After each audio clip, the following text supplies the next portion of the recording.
Good to go, Rob? Yes, thank you.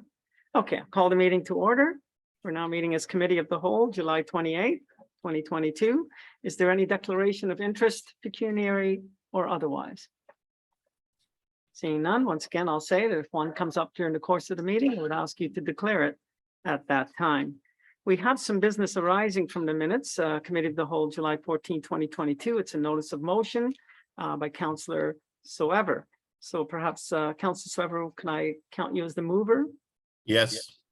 And I need a seconder, please. Seconded by Councillor Bordignon. Councillor Soever, you have the floor. Yes, I'm bringing this because, our official plan does call for the tracking of and collection of a bunch of different types of data.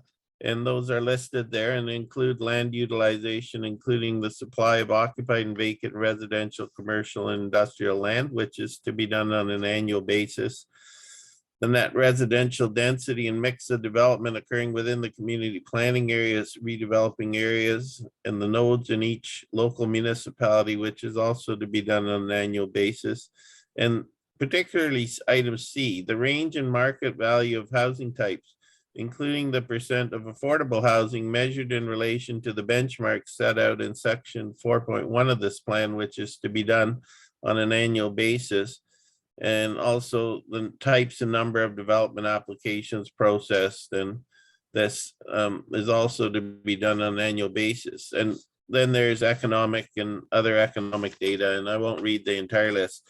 But recently in preparing for an Ontario Land Tribunal hearing, I was looking for this data. And, then I realized that we aren't collecting the data that our official plan suggests we should be collecting. And therefore I sent a motion in and then followed up with a meeting with the warden and the CAO.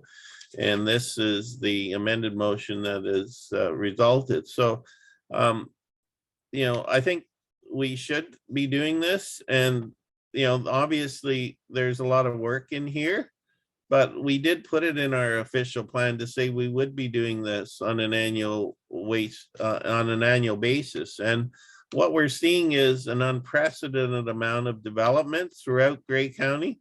And so in order to be able to manage that property and keep track of what's happening where, and where we would need, like item H talks to water and wastewater servicing capacity.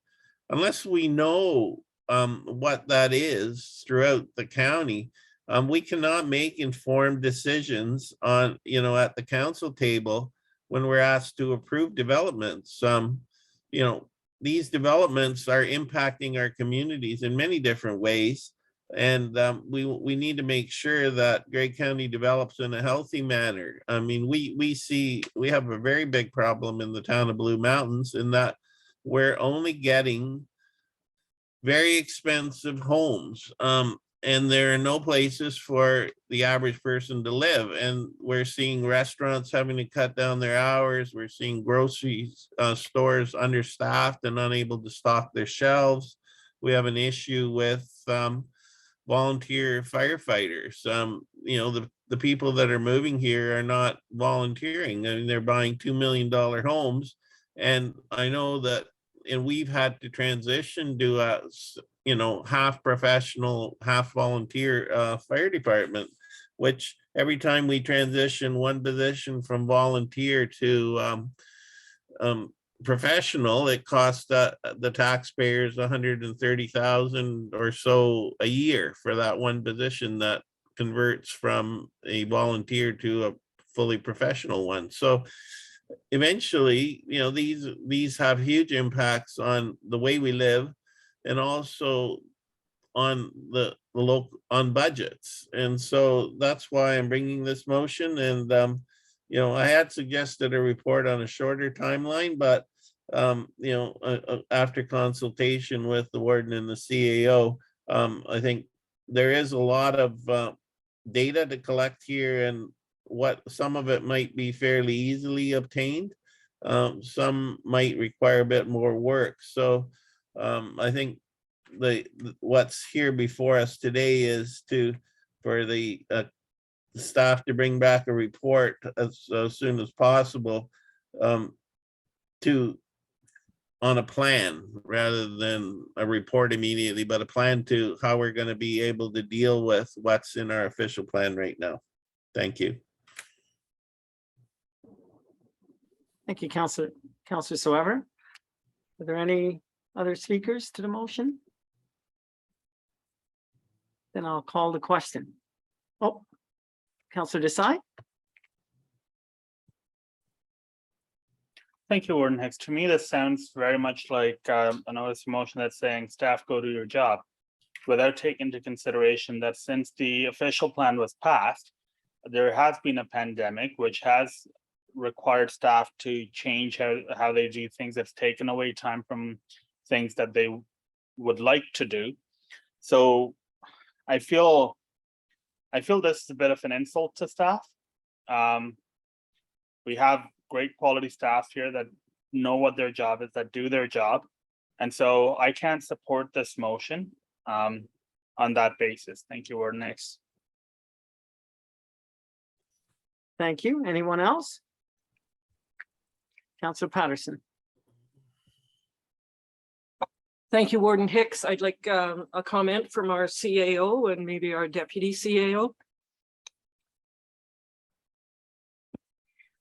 Thank you, Councillor Patterson. Through you, Mr. Warden, I'd like Scott Taylor to comment, if he would, please. We did have some extensive discussions with staff, and I think Scott can give you some insight here. Scott?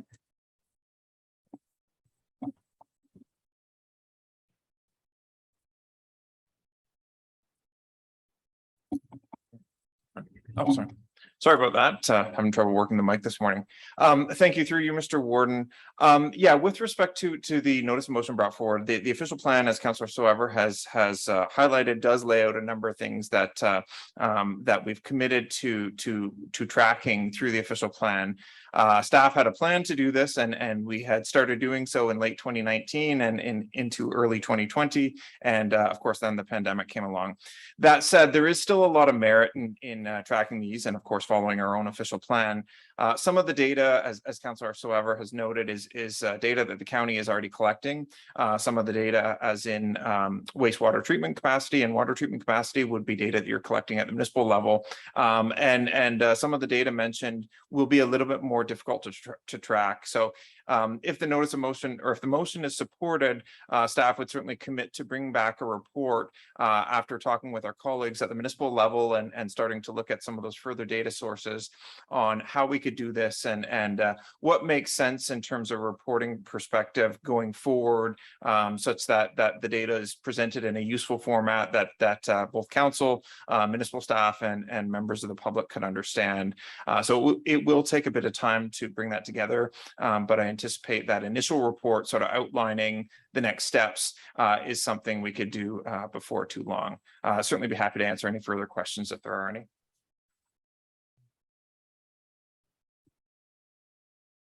Thank you. Councillor Mackey. Thanks, Mr. Warden. Good morning, County Council. Scott, if the motion is not supported, will this information still be coming forward from the planning department?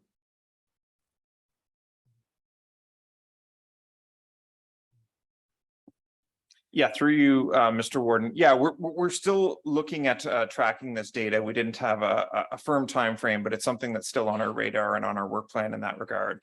So I suppose maybe the only difference might be that we might not bring forward that first interim report talking about how we're going to do things, and we might proceed right to the tracking. But one of the things that we flagged in discussion with Councillor Soever in relation to this motion is that report, if we're skipping right to the tracking report, will be a big one, and not being able to speak for the the availability of the data at both the municipal and other levels, we didn't feel comfortable in committing to, saying we're going to have this report for September, because certainly even just tracking the data from our 9-member municipalities, let alone what we have to do in-house, will take a bit of time, and it's quite likely that tracking report might not be until the new term of council. That said, I think it's entirely reasonable that we could bring forward the interim report talking about, some solutions or some strategies that we might move forward with in short order. And in my opinion, that could be certainly within this term of council.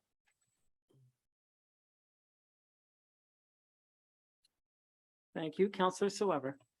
Yes, thank you, Mr. Warden. And, in response to Councillor Desai's comments, I'm not suggesting that our staff is not excellent staff. And they do their jobs, but I also recognize that it's council's job to provide oversight and provide direction. And when we see gaps that have, for whatever reason, developed, is to bring that to the attention of staff. And, because you do that and you say, we should be doing this is merely, you're not criticizing staff for not doing it. That's not my intention. It's merely to exercise the oversight role that our taxpayers have given us as members of council. I mean, that happens in private companies as well. I mean, the board gives direction to the staff, and just as council gives direction to municipal staff. So I don't see, I'm not being critical of staff. I'm merely fulfilling my responsibilities as a councillor. Thank you. Thank you, Councillor Keaveney. Thank you, Mr. Warden, but I was also going to ask, as Councillor Patterson did, for comments from our CAO. So thank you. Councillor Desai.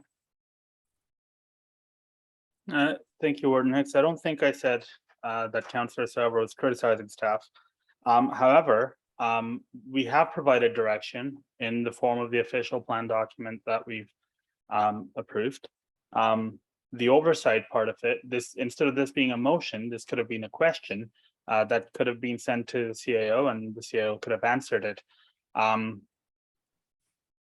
do feel that we are ignoring the fact that there has been a pandemic which has required work plans to be altered, and I'll leave it at that.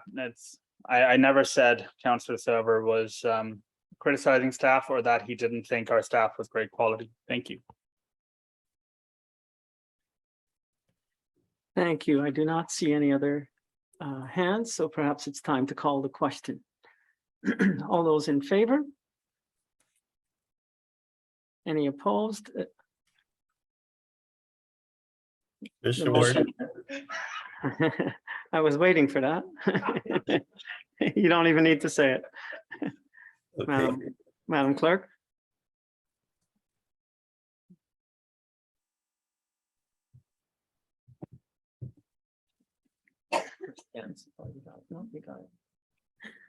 Councillor Mackey, Opposed. Councillor Gamble. Councillor Gamble is opposed. Councillor Mackey is opposed. Councillor Burley. Councillor Burley is opposed. Councillor Carlton. Opposed. Councillor Carlton is opposed. Councillor McQueen is not with us yet. Councillor Desai. Councillor Desai is opposed. Councillor Patterson. Councillor Patterson is opposed. Warden Hicks In support. Warden Hicks is in support. Councillor Clumpus. Councillor Clumpus is opposed. Councillor Keaveney. Opposed. Councillor Keaveney is opposed. Councillor Body.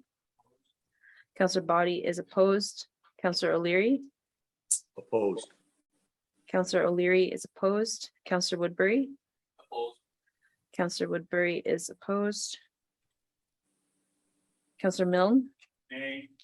Councillor Milne is opposed. Councillor Soever. In favor? Councillor Soever is in favor. Councillor Bourdignon. In favor. Councillor Bourdignon is in favor. Councillor Robinson. Opposed. Counselor Robinson is opposed. Counselor Hutchinson. Opposed. Counselor Hutchinson is opposed. That motion was lost 69-16. Thank you, Madam Clerk. Okay, so we are on to delegations. Now, our first delegation is Doug McMillan, President of the letter M. Rob, will you be making some introductions?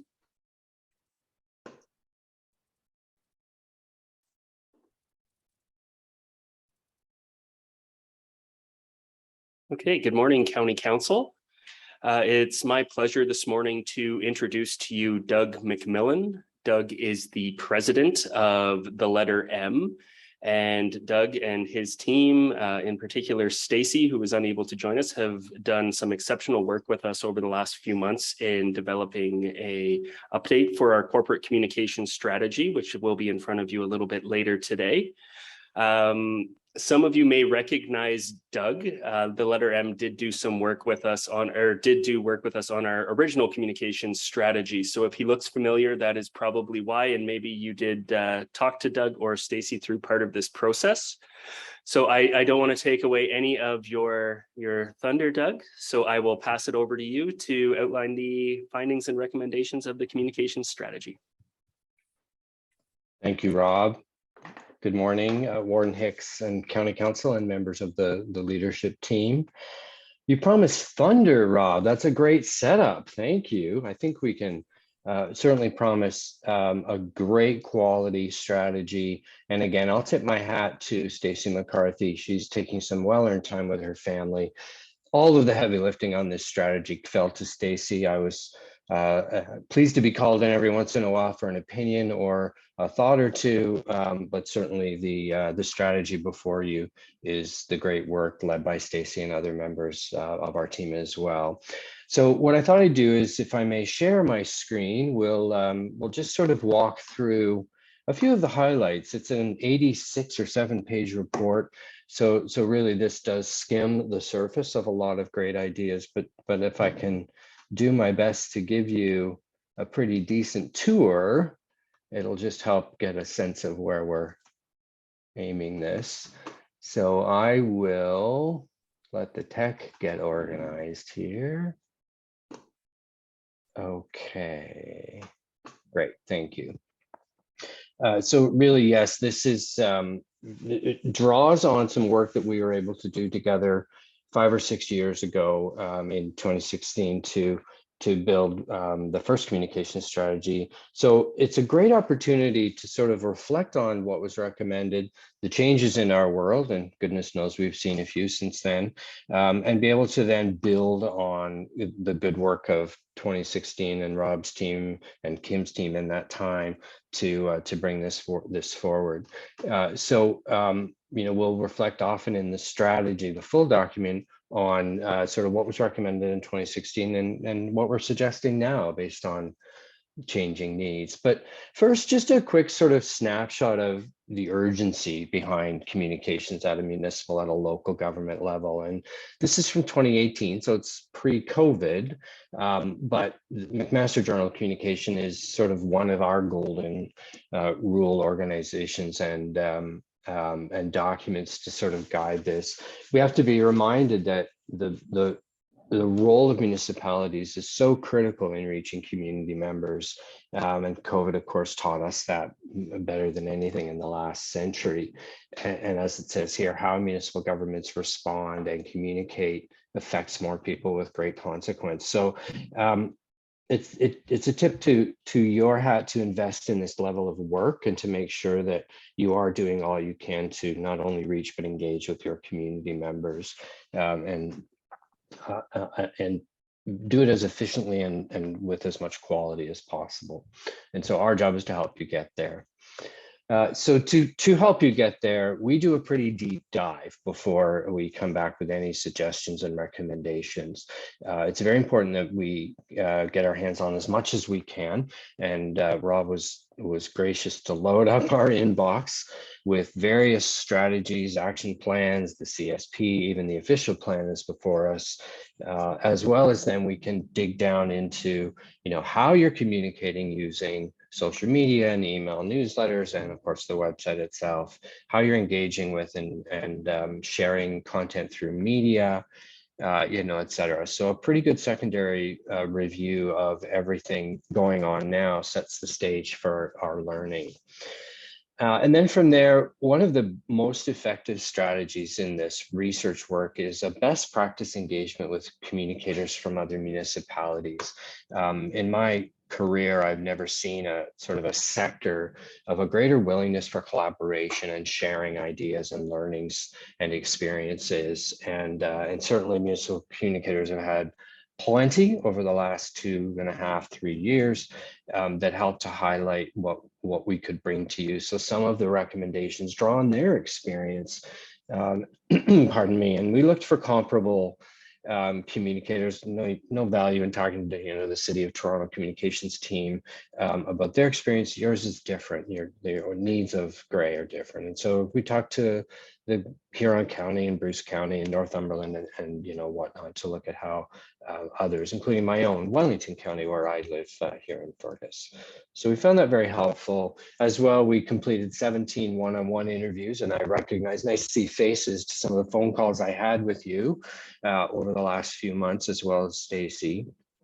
So these included what we'll call internal representatives, such as community leaders, such as yourselves, and senior staff and communication staff, but also community members, such as business representatives, nonprofits, representatives of the First Nations community, to make sure that we had as large a grasp, as firm a grasp as possible on the needs of the community, but also candidly on how you're doing.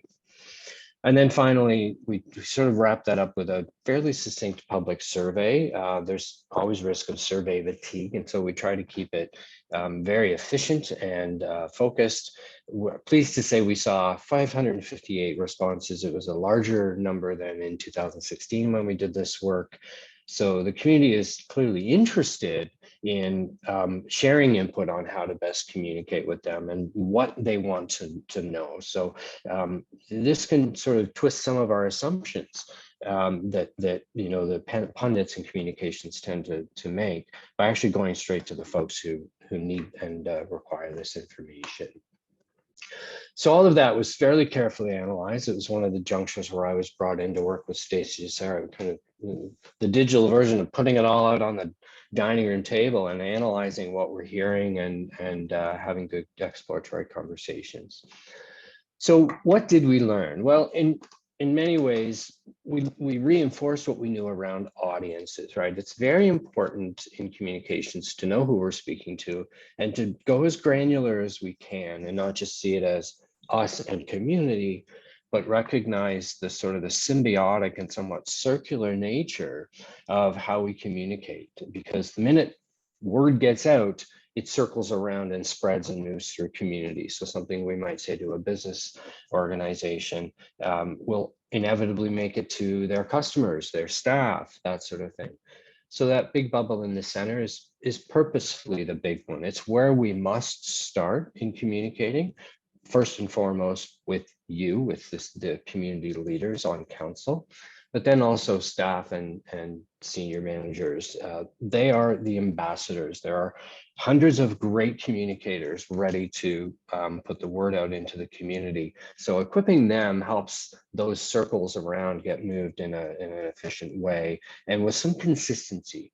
So this helps us meet the overall challenge of getting the right data to the proper audience with the preferred method to reach them most effectively.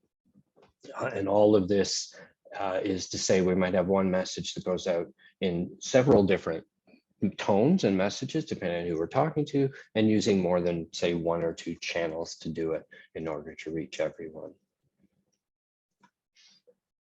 So what we learned many strengths and saw some great accomplishments from the 2016 plan, and it was nice to see so many of the recommendations be able to move forward, given the times, and appreciate earlier conversations around the complexity of the global pandemic and its influence on the ability to get things done. No more than in communications, for sure. There were a lot of surprises to navigate through all of this. But what we learned is that since 2016, a recommendation for an internal first communication strategy has been very effectively implemented, primarily through you and through directors and managers who then have channels, tools, and strategies to move that content down into their teams. We were helped compared to 6 years ago by a much more digitally connected staff team. And it's always one of the challenges had been traditionally that reaching those who are not typically on email or cracking open a laptop to do their jobs may miss the missives that come from the corporate communications team. But COVID required a digital connection of team and bringing us together that way. And so we're able to lean into that new resource base to help get the word out more effectively.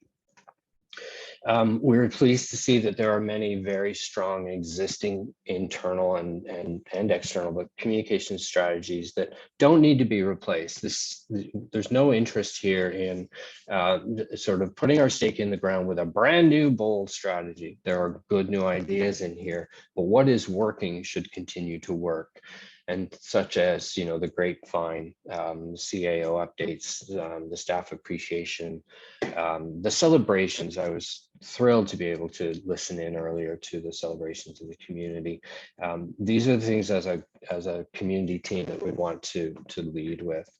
We were pleased to see a much more sophisticated, I guess, or coordinated approach to issues management, anticipating and getting ahead of the messaging to prevent confusion or behaviors that are not desirable or preferred in the community, to help guide people toward the information and the actions that you require to meet your mandates.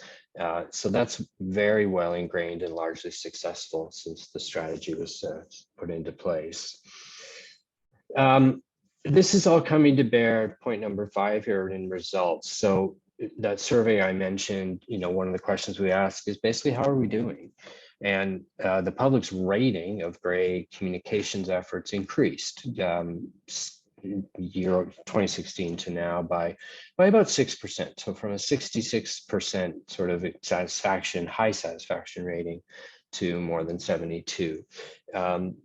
Given, again, the complexities of the last few years and the almost the level of panic that the public, and we've all had through some of this, the demands and expectations on communicators certainly rose. And so to see an increase in overall satisfaction suggests that this work is paying off and that people are getting the information that they need.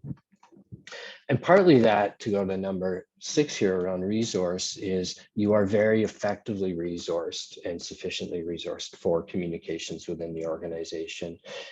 That's a credit to the leadership, because often that investment is a little behind where it needs to be, and they're kind of scrambling to get enough bodies and enough resource. Not to say that there isn't some pretty significant stretch going on, but you're really well resourced with high quality skilled people who are sort of capturing the respect and the trust of staff and senior leaders to be able to centralize and coordinate really efficient, good quality communications, and that's something to be celebrated. We also were really thrilled to see one of the recommendations we made 6 years ago was around bringing all of the communicators, those responsible in the various townships and municipalities within the county, bringing those groups together. And once or twice a year, they're able to convene really just to swap stories and to help look for synergy and alignment between their goals and how to communicate. That leads to reduced confusion, stronger relationship and reliance on one another, and ultimately that's what's contributing to some of those higher scores. And I know that in our interviews, there's a great value and appreciation put on those meetings every few months to come together. We certainly saw a good balance of digital sort of new media and traditional print and newspaper. This is still very much a need in community, especially in larger rural urban municipalities and counties, where not just demographically because of, say, age-led preferences, but also access and the fact that people have different levels of connectivity. So we need to rely on some of the traditional media to help get the word out, and that's being done well. And then another area of growth has been to us the plain language, very customer, consumer, public friendly communication. We're calling it summary reports, but basically when you take an incredibly complex 100, 200 page strategy, say, such as the environment strategy that came out recently, when we can condense that to really clear language of why this matters and how the public can play a role, and make it work with everyone's needs in terms of learning and communication, such as strong use of visuals and infographics. That really helps make those strategies sort of sing and stick out into the community. And a lot of good work is going into that. So where are some of the opportunities in what we learned? And some of them match what we just talked about, because we can continue our efforts, say, in internal engagement with staff. The county's doing really well. This is one area where we have to keep our shoulder right at the grindstone, because staffing changes frequently. Of course, we're all learning about the Great Resignation and some of those adjustments that are happening that mean that new staff come and go, and we constantly need to stay focused on keeping that internal first focus. We did see a need for a stronger sort of commitment to liaison between departments and the corporate communications team. The departments hold all of that subject matter excellence and knowledge, and there's a strong reliance and need for content and data and answers to questions to come in a clear pipeline between communications and the department. So some of that work is happening. More is necessary, in our opinion, and certainly Rob has agreed that that's an area where they'll be able to bring some focus. Sorry to interrupt you, Doug. Yes. Just being conscious of time and wanting to make sure we have some questions, the ability to answer some questions. I'm just wondering if we could skim through a little bit here. That would work on your end? Absolutely. Yeah, thank you. If I may, I'll wrap up this slide, which really did capture the main opportunities. The other slides are highlights and spotlights, and I'll just not go there to allow for discussion based on the report. So it'll be another 2 or 3 minutes on this. Does that suit? Yep, that would be perfect. Yeah, thank you. Thank you. I appreciate that. Okay, so yeah, point number 4 here really is around ensuring and continuing to focus on making sure that the council is as equipped with as much information and communication as possible. So, continuing to receive internal communications like the CAO update, making sure you've got access to the grapevine.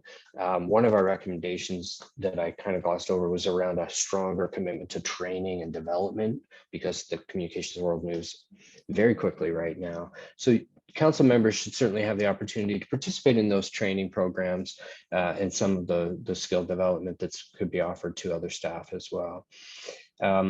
Point number 5 really speaks to a need that we identified for more of a triaging system within the communications department. Everyone's needs are important, and there's no doubt that they are treated with importance, but based on an outside-in look at what is needed in the community and the urgency behind different communication goals, there has to be a bit of a prioritizing process of resource to ensure that the most critical needs are being met in the organization. Point number 6 really speaks to one area, and again, this I think comes down to sort of the complexities of COVID getting in the way of just trying to get the job done. Is there are some degree of metric measurement and reporting happening to analyze and evaluate the effectiveness of the work. More can be done in that area. I think we all agree to that, and that's an area of focus that will come in the following years. Point number 7 really speaks to building and strengthening what is already a good start around community partnership and building strong relationships with the organizations that help us get the word out and that we can help them with some synergy in messaging, you know, connecting strongly with the communicators at public health, for example, with school boards and other organizations, brings continuity to the work and ultimately makes it, you know, all hands on deck to make it a little bit easier. A little more work on brand development. The logo itself is solid and strong after many years, so it speaks to the quality of that work. But tone and voice and some consistency in visuals continue to call on additional effort and focus. And then really just around the website, I know that brand new websites are coming soon and will be necessary to meeting the current needs of community. In there, we recommended an app very strongly that was highly received in some of our research, that a mobile and a tablet app can provide a lot of information to people. And then finally, just around really exploring more innovative means of engagement. Some of the traditional tools that we've been using are not in favor anymore by the public. COVID has changed some of that. And so there are some new approaches that are highlighted in the strategy that help us keep in front of how people need to want to be engaged to help inform you to do your job as effectively. So I'll wrap it up there and very happy to answer any questions. Sorry, I've kind of prattled on there for a little bit. It was a lot to share from 86 pages in a few minutes, but I'll stop my sharing and very happy to continue talking. Well, thank you very much, Doug. I have a quick question. Doug, are you going to be around when this strategy is going to be discussed later in the agenda? I was not asked to be. I can be, or I can. I'm not sure of the timing of that in the agenda. Yeah, but, happy to stick around. The reason I asked that question is, in the interest of time, I was going to hold on questions and allow the questions to come up during the staff after the staff report, which would allow us to get to our other guests who are here. We're quite behind on time. So that's my suggestion, but I don't want to not have council have the opportunity to ask you questions, Doug. So if you're going to be leaving, then we'll ask those questions now. But if you can be around, I'll hold on questions until the staff report. I'm happy to be available. Okay, and perhaps Rob can shoot you a text or something just to let you know exactly when we'll be getting to that item, so you don't have to stick around Sure. on the call the whole time. Sounds good. Okay, and I apologize, Rob. So I plan to come back to this when you do your report. I'm going to suggest that we take a break, and I apologize to our other delegates. We've been sitting quite some time. So I'm going to suggest, what time is it now? 11:15, that we come back at 11:30. And we'll continue with the other two delegations. My apologies to both of them. So back at 11:30.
Call everyone back.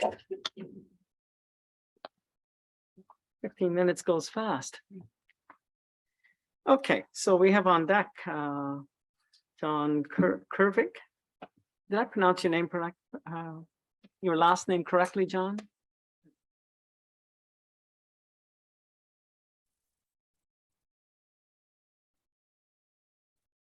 Kervink? Thank you. You're gonna give us you're gonna give us an update on the new Markdale Hospital.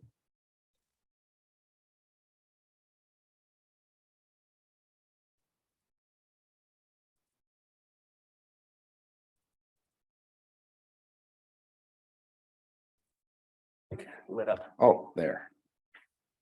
Good morning, warden, counselors and staff. So Markdale Hospital.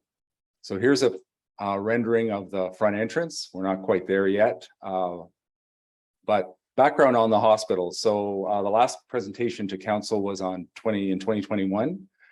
So construction started, project $69 million project, 90-10 cost share. So 90% from the provincial government, 10% from the community, but 100% community for furniture, fixtures, and equipment. So we've gotten, significant support clearly from Centre Grey Health Services Foundation and also Grey County. And we're very appreciative of the donation of land and funds as well. So where we are, building actually, I just signed the latest draw. So we're at 60% based on dollar value. Curb work, sidewalks complete, lower level looking very good. The roof's complete. They're going to start on the siding. Window frames are in. So it's coming along really nice. It's quite exciting to walk through it every month. Transition planning, we're starting the planning with healthcare relocations who are looking at helping us move from the old hospital to the new hospital. And you can see a listing of what's going on there in terms of their activities. And actually today, they're taking today and tomorrow to go through the old Markdale Hospital with the team to say, how do you do things here? And then they're going through the new building and, planning the transition, because that's a significant step. Here's some pictures. Pictures are worth 1,000 words. So that's one of the views from the outside. And you can see I was going to go back here. You can see the wood beams, which are really nice. The wood in the project. And you'll see that when you walk into the main entrance, there's a nice sort of foyer that's got a lot of wood treatments. For the electrical people, that's the picture of some of the work downstairs in terms of the HVAC and electrical. And the view from the other side, you can see some of the cladding is already up. Another angle as we walk around the hospital. View from the driving into the main entrance. So that is really approaching the main entrance to the hospital. Around the other side where you see the portico, that's the emerge entrance over on that side. And on the back, I don't know if it shows that, probably not. You would see the ambulance bays where the ambulances would pull in. So this is what it looks like when you walk into the hospital rendering, and you can see the wood that I was speaking to. Another view. It's going to be lots of light, both on the first and second level.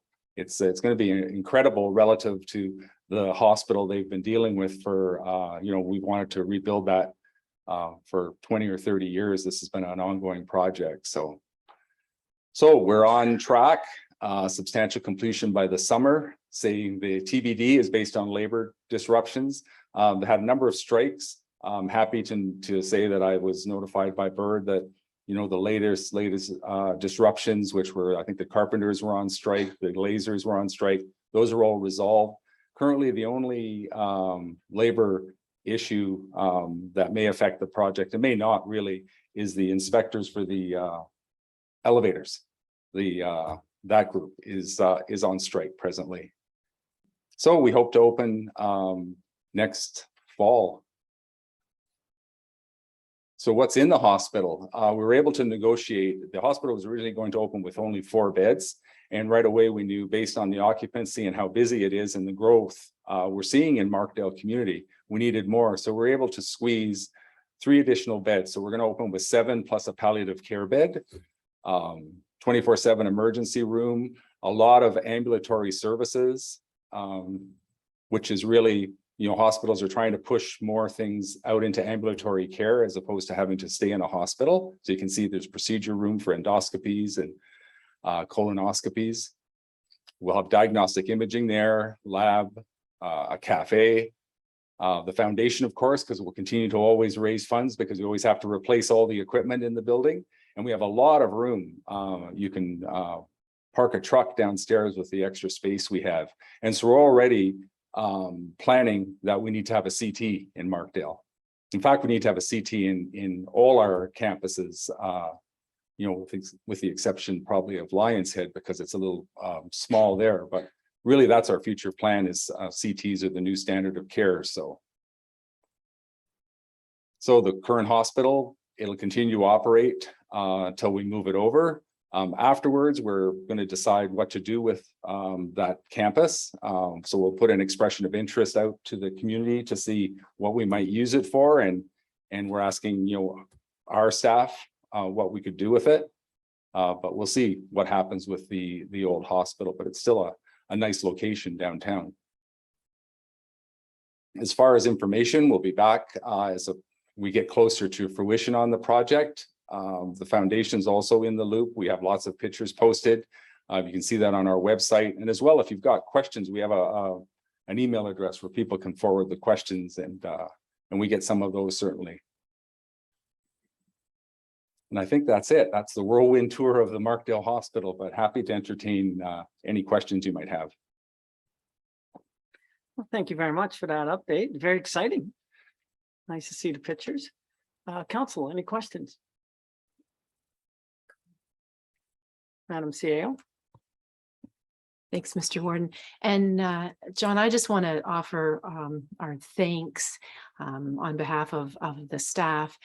When you have a significant construction project like this that's happening adjacent to the facility that we have at Grey Gables, there's always the potential for there to be, unexpected conflicts or things like that. And this project has gone so well.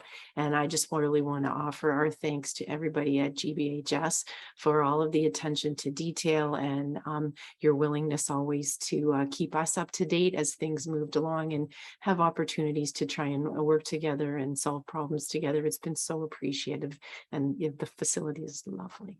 Thank you. Councillor Mill. Thank you, Mr. Warden, and thank you, John, for the update. It's been it is very exciting, and it continues to look great from the outside looking in. In regards to the operations of the new hospital, I would expect it'd like to be a net increase of staff required for the new hospital. How are you anticipating mitigating some of these staff challenges that we see in the current healthcare facilities, not just Markdale, but across the broad industry or sector rather? Do you have plans on how to mitigate those challenges? Thank you.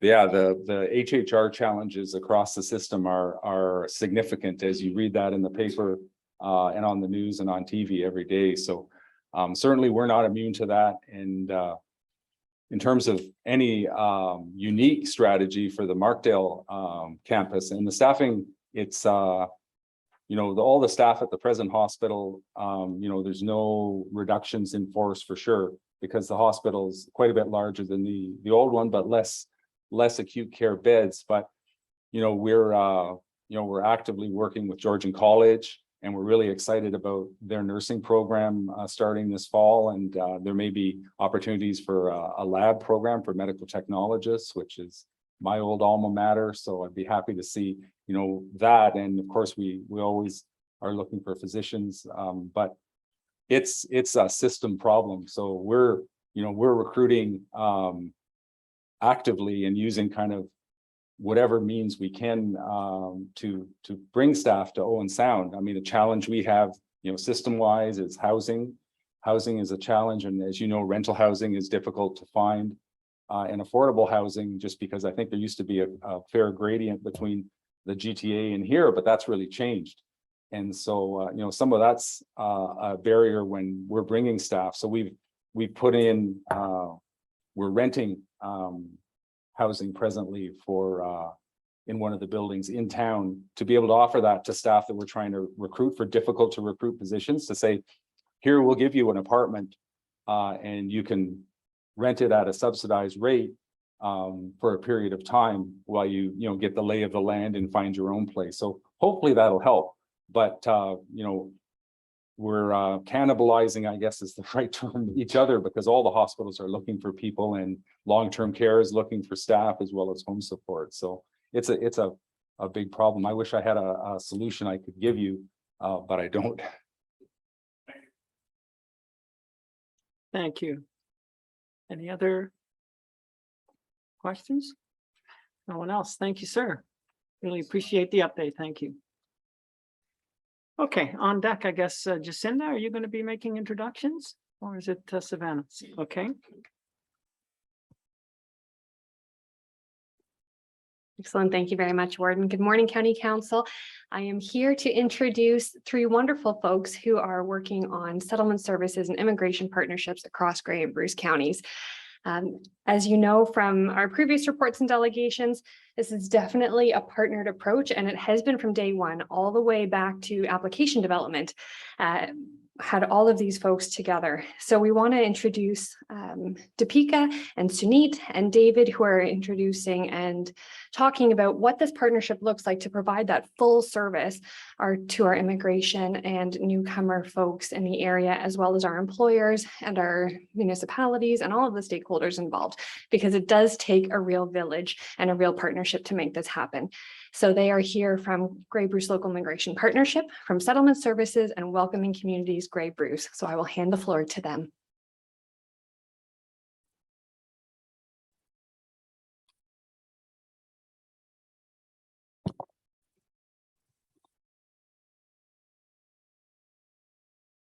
Good morning, council members. Good morning, Mr. Chair.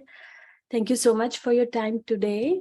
And we are here to share with you all that how Grey Bruce Local Immigration Partnership, Welcoming Community Grey Bruce, and YMCA of Owen Sound is acting as a circle of support for newcomer integration. So I will start with Grey Bruce Local Immigration Partnership, which is Immigration Refugee Citizenship Funded Program, which covers the program delivery and two staff position, myself as the coordinator and May Ape as outreach specialist. And we are being supported by economic development staff from both Bruce County and Grey County. From Bruce County, we are being supported by Pierre Valley and Manpreet Kaur Sangha, and from Grey County, we are being supported by Jacinda Rudolph, and we work so closely that I forget sometimes. And we started in 2020, and we got the funding, and there are across Canada, we have 80 LIPs, and we are the 81st LIP. We are very new to the LIP world. And in Ontario, we have 36, and we are the 37th. What we basically do, we try to integrate and collaborate between various stakeholders who are invested in integration of newcomers. And we have developed our strategy in 2021, which identified these 4 pillars where we are really working hard to build capacity by including and creating awareness among municipalities on how to be more welcoming. We are trying to strengthen community by acknowledging the strength of diversity and hosting events. We're trying to cultivate prosperity by initiating region-wide mentorship program where local residents are matched up with the newcomers in their employment journey. We're trying to foster inclusion by lending our support to organizations who are developing anti-racism and anti-discrimination work, such as City of Owen Sound is working toward developing their plan, and we are supporting them as well. Coming to our composition, we are being led by a 57-member partner council, and it comes from various sectors, from health, education, all municipalities, school boards, French as second language and English as second language, all other sectors. We have 3 subcommittees working towards specific needs we identified based on employment subcommittee, which is working towards employment integration. And we are holding the roundtables as well, where we are discussing best practices and challenges in hiring and retaining newcomer all across Grey and Bruce. We have community subcommittee to initiate that community integration piece. And we have developed, and our community subcommittee have developed welcome resource, which are customizable for each municipality. And we will be sharing it soon with all municipality staff too. Belong subcommittee is really working toward make newcomer feel that they belong to this Grey and Bruce. And we are having our event in August. One of our partner members, they are planning that event, and we are supporting them to host that event. And it's really toward working and integrating all those pieces. With that, I will pass over to Melissa for discussing about how they are acting as direct support to the newcomer in the region.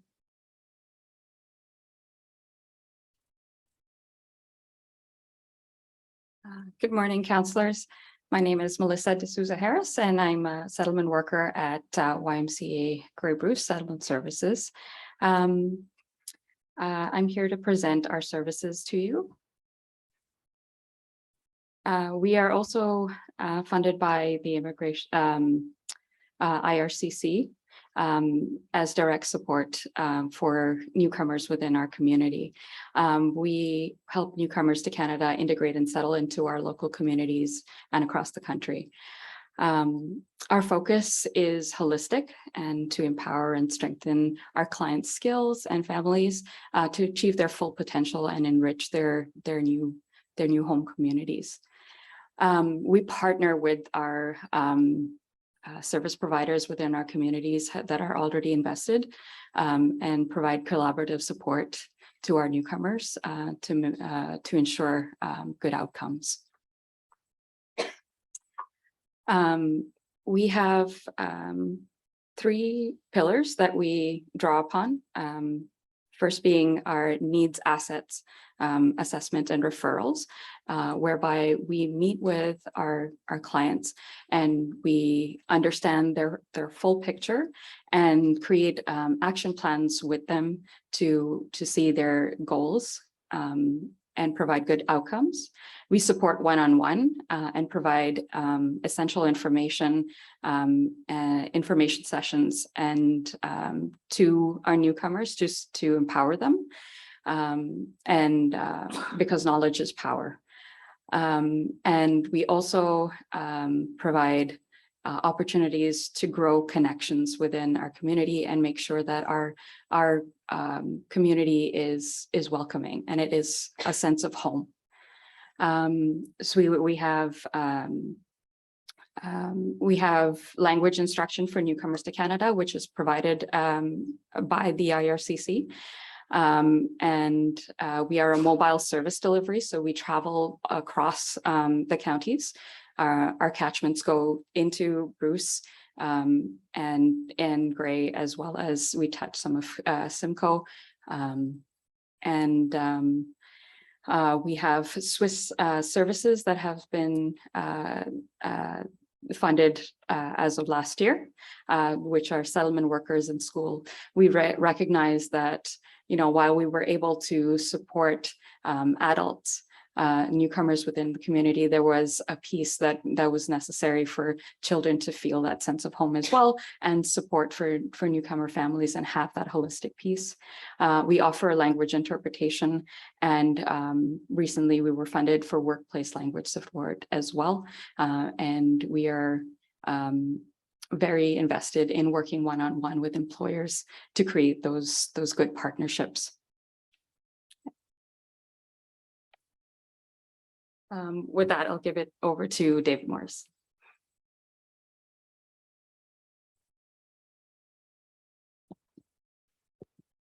So could we have the next slide, please? Good morning, Warden and members of council. My name is David Morris. I'm chair of the nonprofit corporation called Welcoming Communities Grey Bruce. We're relatively new. I also remembering that I was here, gave you a fairly extensive presentation in February, so I will not go over a whole lot of our history, other than to say that we're a merger of 4 little organizations that we're all working towards the goal of making this area more welcoming and inclusive. Could I have next slide, please? And that's our mission statement there. As I said, we want to make the area more as welcoming and inclusive of everyone as possible, whether they were born here or came from a different country or are part of a group that's been historically discriminated against. We've come up with a little slogan that captures that very well. I think it says, everyone is welcome in Grey Bruce. And that's really what we're working towards. Over the years, we have, next slide, please. Over the years, we have been involved in a number of research projects to further investigate the needs of newcomers into this area and what they need to feel comfortable and welcome and settled here. And funded by both federal and provincial government. And those are form the basis for the developments that have come along since. They gave us the background that we needed to apply successfully for the funding to get settlement services that you just heard about, and also was provided input for the funding that came along with GB LIP. Those 3 organizations are all working together. Welcoming Communities is on the advisory team for settlement services, and we're part of the partnership council for Grey Bruce LIP. So we're all keep our services integrated as much as possible. So what are we doing now? This spring, we've held 2 workshops, webinars for people who are thinking about sponsoring families coming from Ukraine, because we realize there's a big learning curve for people who haven't sponsored a family before, a lot to learn and to be quickly overwhelmed, and we wanted to avoid that if we could. We're recreating a network of sponsorship groups such as we had for the Syrian crisis, and that's just getting going.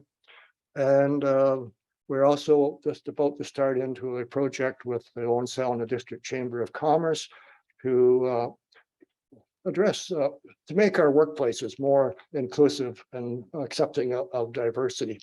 So that's funded by Heritage Canada.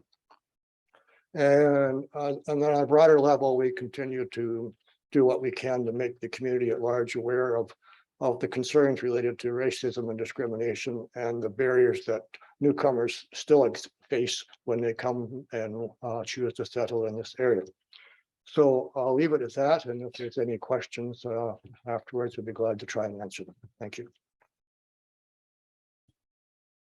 Well, thank you very much, David. Good to see you again. And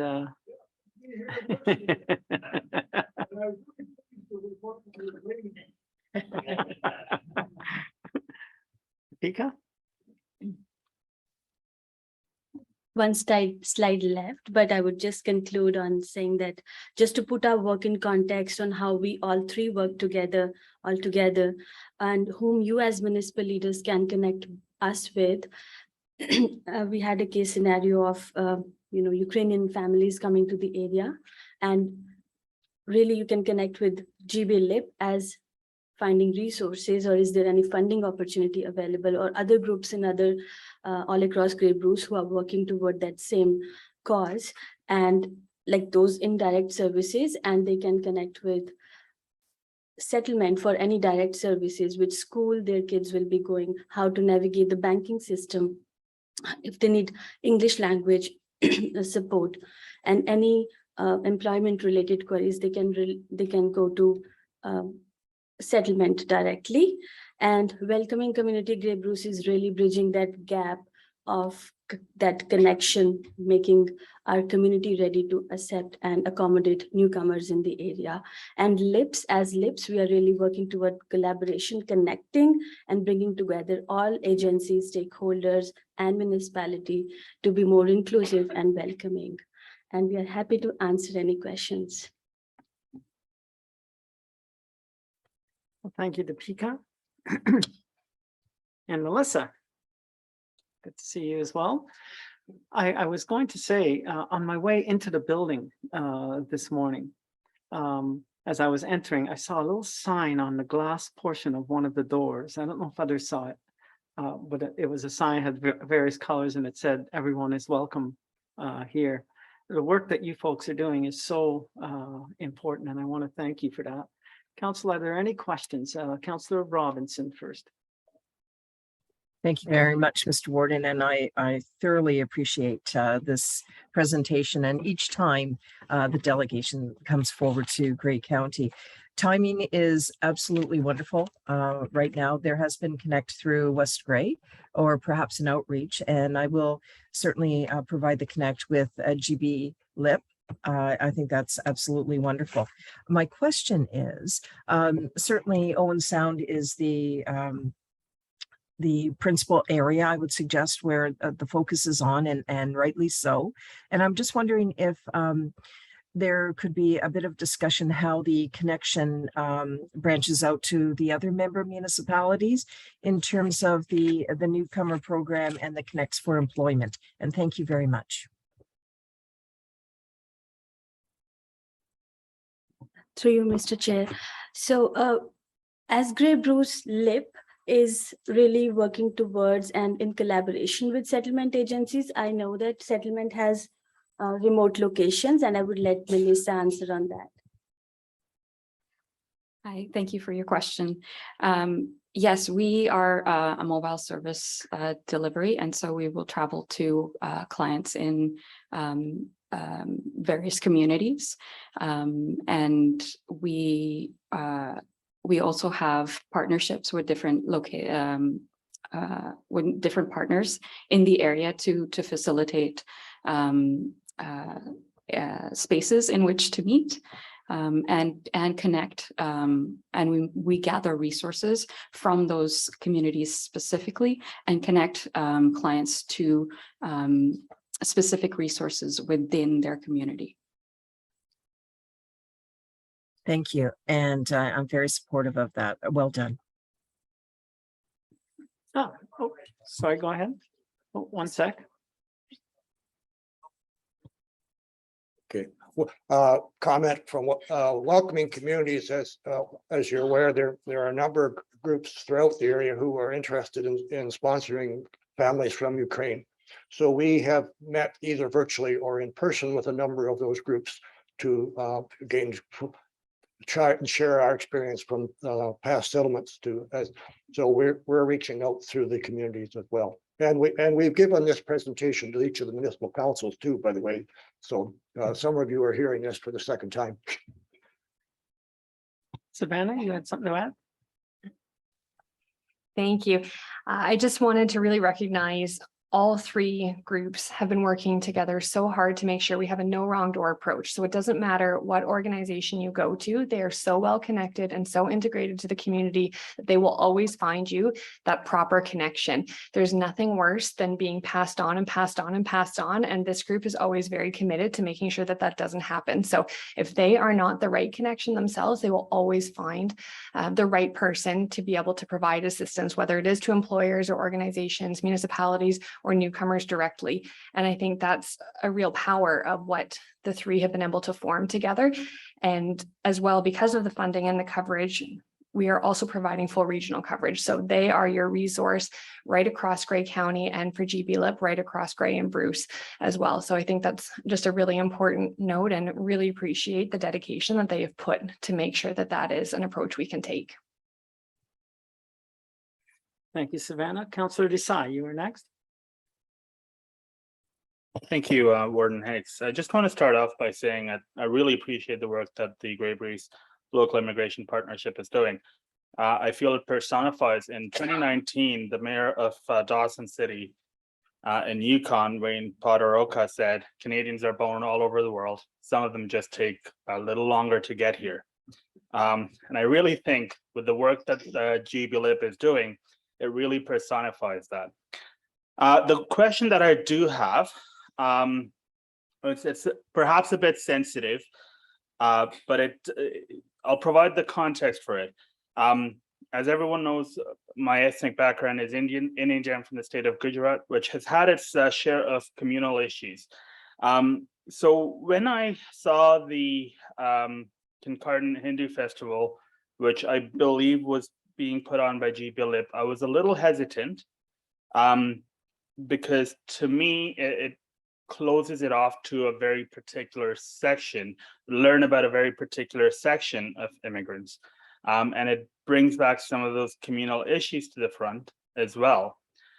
So I wonder if Deepika could maybe expand upon that, on why we're doing a Hindu specific event, and if there will be events regarding other religions that are immigrating to Grey Bruce as well in the future. Thank you.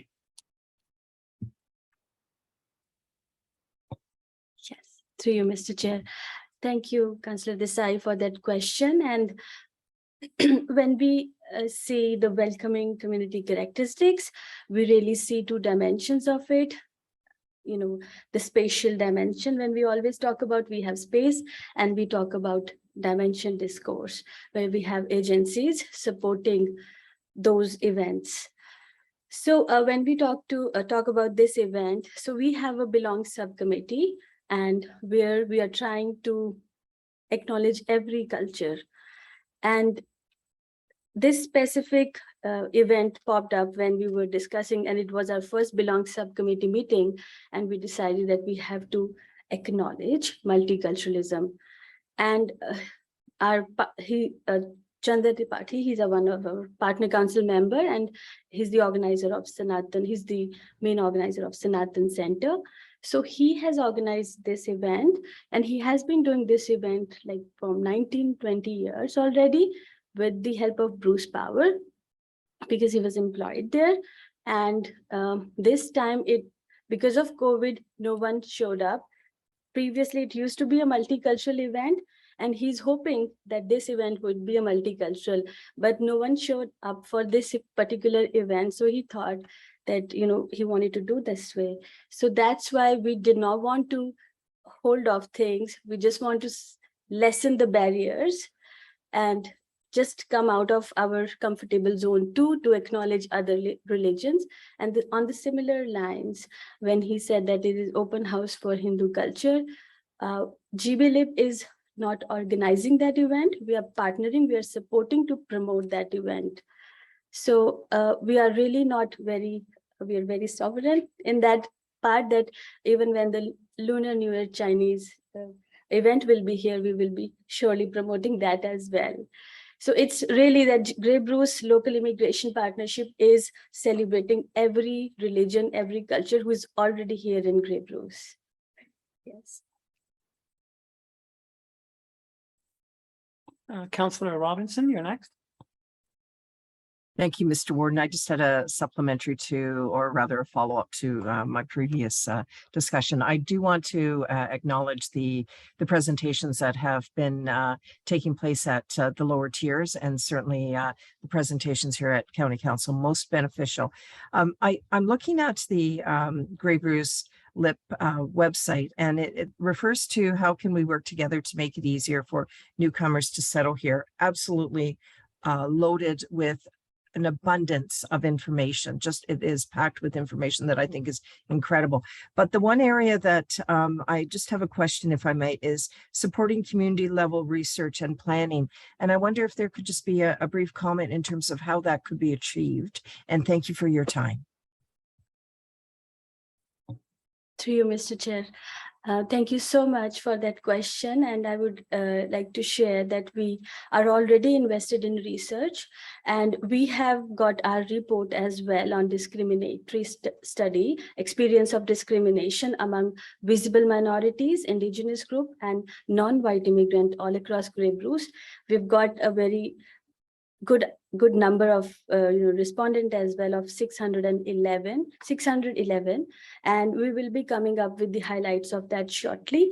But we are really working toward on that discrimination piece, that is a quantitative data. We did that research with University of Western University, and to authenticate our research that it has been it has shown the right results, we are authenticating it with qualitative research as well with University of Guelph.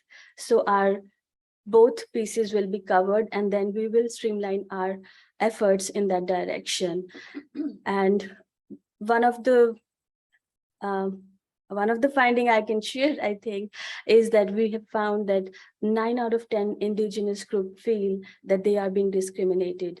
So we are really hoping that GBLIP would come up with some sort of guide for newcomer or for the residents, because we feel that there is not much of the information which is not being shared. So maybe indigenous guide for newcomers to share their challenges and experiences as well down the lane, coming out of from one of the recommendations from the report. Anything else, Councillor Robinson? No, thank you very much for the response. It's most appreciated.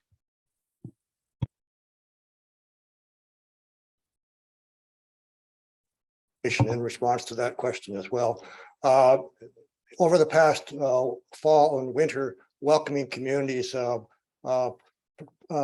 collaborated with a group from what was then called Ryerson University that were doing a study on why migrants stay in small towns and rural communities. And so we were able to connect them with some of the newcomers who had come here so they could share their experiences. And they also interviewed some of us who have been actively working to make this area an area where people want to stay. Now I haven't seen their report yet, but it should be coming soon. So there's lots of studies being done as to why they leave. This one was unique in studying why they stay, and we're looking forward to learning about what can we do even better here to facilitate that. Thank you. Thank you, David. I don't see any other hands, so with, Councillor Body. Thank you, Warden. If I may, about 10 years ago, I went to a conference down around Toronto, and there was a speaker there from Peel Region who was talking about 28,000 new Canadians coming into Peel Region a year. In the latest census, it's less than that. It's probably 16,000. Still huge numbers. And at the time, I thought, boy, if we could just get 1%, 280 people a year, it would be fantastic. And in those 10 years, we were doing nothing up here at that point. And I think it's pretty amazing what we're doing in Grey County, in Grey Bruce, through County Council, through this group, through so many steps that we've taken in 10 years. And, why would somebody originally get off an airplane and go to Peel Region? Well, there's family, there's language, there's religious supports, there's school supports, there's so many things that are there, a community that is there for them. And with all the hard work that's going on, by the people we've just listened to, it's almost like we're building a beachfront or something. We're building a community that can help others come in and follow them behind them and have those supports when they do get here to Grey and Bruce. And even the Muslim temple down the street is, who would have thought 10 years ago? And you go there on a Friday and you see how many people are coming, and it's so cool to see, a Hindu cultural open house. Like, who would have thought of that 10 years ago, that would ever happen in Grey Bruce? And it's a way of saying to people of different religions that we're here, and there's a community here that will support you. And I think it's amazing to see what's being done, what has been done, and what's going to be done. And it is pretty important. I did meet with Kevin Weaver yesterday, just before the Georgian College flag raising. And he was talking about opportunities with students coming in, and how do we keep them here, and how do we get them jobs here in Grey and Bruce so they don't have to go back to Toronto or somewhere else. And it's all part of that package, and Georgian College is so aware of it as we are. So I think it's amazing the work that everybody's been doing, and look forward to seeing where this goes. Thanks. Through Mr. Chair, I would just like to say thank you so much for being so appreciative and supportive. And I just want to say that we have been to almost all municipalities in Grey County except Hanover, which is planned for August 8th. And it's like in every municipality, we were well received and there were questions. And I'm hoping that with little seeds we are planting for, being more welcoming and inclusive, I think there's a long way to go. Thank you. All right, well, thank you very much for your update, your presentation, and continued success. And I look forward to seeing you in Hanover on your roadshow. All right, folks, thank you. Council, we're going to turn to the consent agenda next. Is there anything that requires separate discussion in the consent agenda? If not, then I'll call for a motion. Moved by Councillor Woodbury, seconded by Councillor Hutchison. All in favor? Any opposed? That is carried. Thank you. All right, now we get back to Rob, right? Rob is on deck. It's 7A. And we're now talking about our communications strategy. I need a mover to put the item on the floor. Moved by Councillor Robinson, seconded by Deputy Warden McQueen. Rob, you have the floor. Thank you very much, Mr. Warden. Council, very nice to see you again. I will go through my report here briefly, and I do believe Doug is going to try to get back on when we do get to questions. So hopefully he'll be able to join us in just a moment here. But the report in front of you today is recommending that the communication strategy be received and that staff be directed to implement the recommendations found within that strategy.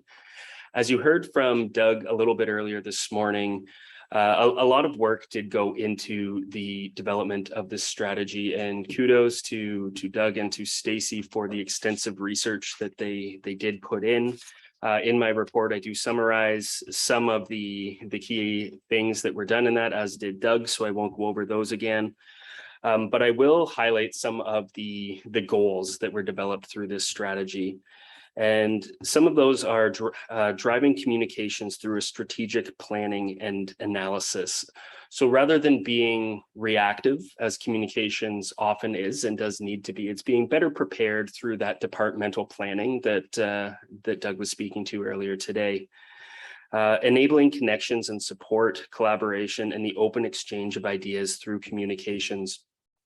So again, that's just making sure that we're in touch with internally with our departments and what's going on, but as well with our partners. We have a strong municipal communications group that, as it happens, is getting together next week for our first meeting of 2022. So it's going to be nice to see that group again today. And I'm really going to be really excited to share some of the findings of this strategy with them and what the lessons that we've learned. Another goal is ensuring that council is up to date with departmental messaging, and that these are communicated to you well in advance in a fulsome, timely, and effective manner, so that you can answer the questions of the communities. As leaders, you have far more interactions, I think, than the average person will with the community on a daily basis. But even as county staff, we want to keep ourselves informed, because each of us are part of our communities. We all know that Grey County is a community of small communities where everybody knows everybody. So we have hundreds of interactions every day. So the best that we can keep everyone informed, the more we can act as ambassadors and share information about what's going on and the great work that's happening here at the county.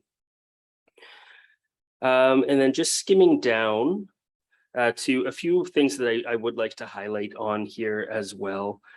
The idea of communications being a lead in customer service. When you really do stop and think about it, like, customer service really heavily evolves around communications, and communications is really a key part of that. And one of the findings in this strategy that I didn't necessarily see on my radar going into this process was the idea of formalizing a customer service strategy and delivery model.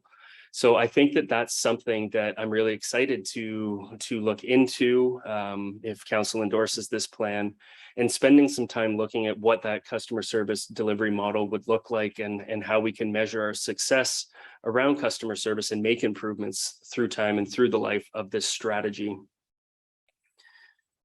I think I will leave it there because I do trust that you've had a chance to look through this strategy. We have heard from Doug going over the highlights as well, so I will open it up to any questions if you do have any. Thank you.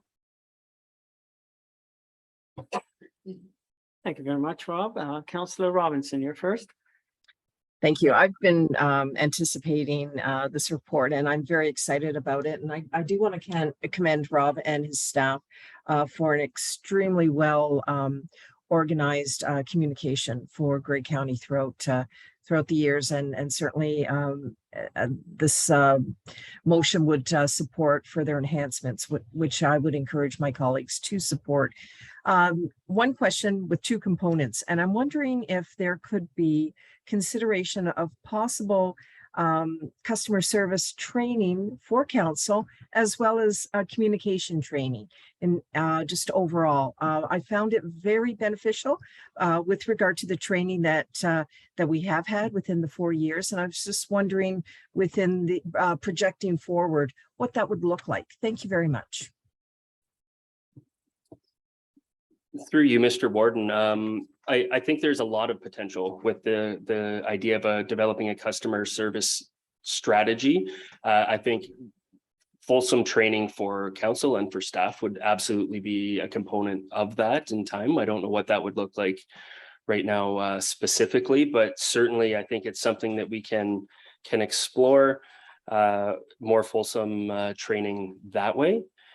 And thank you very much for your kind words about the communications department. I know that we've been working very hard as the team, as we are formed today, for the last 2.5 years, really, since the pandemic hit. That's what really centralized communications for Grey County. And I completely agree that we have I have a lot of very talented and brilliant people working with me that makes my life a lot easier to manage and stay on top of things, because there are a lot of communications needs in public service. There's always a lot that we need to talk about in our programs and services and changes, and we have a well-equipped team to deal with those.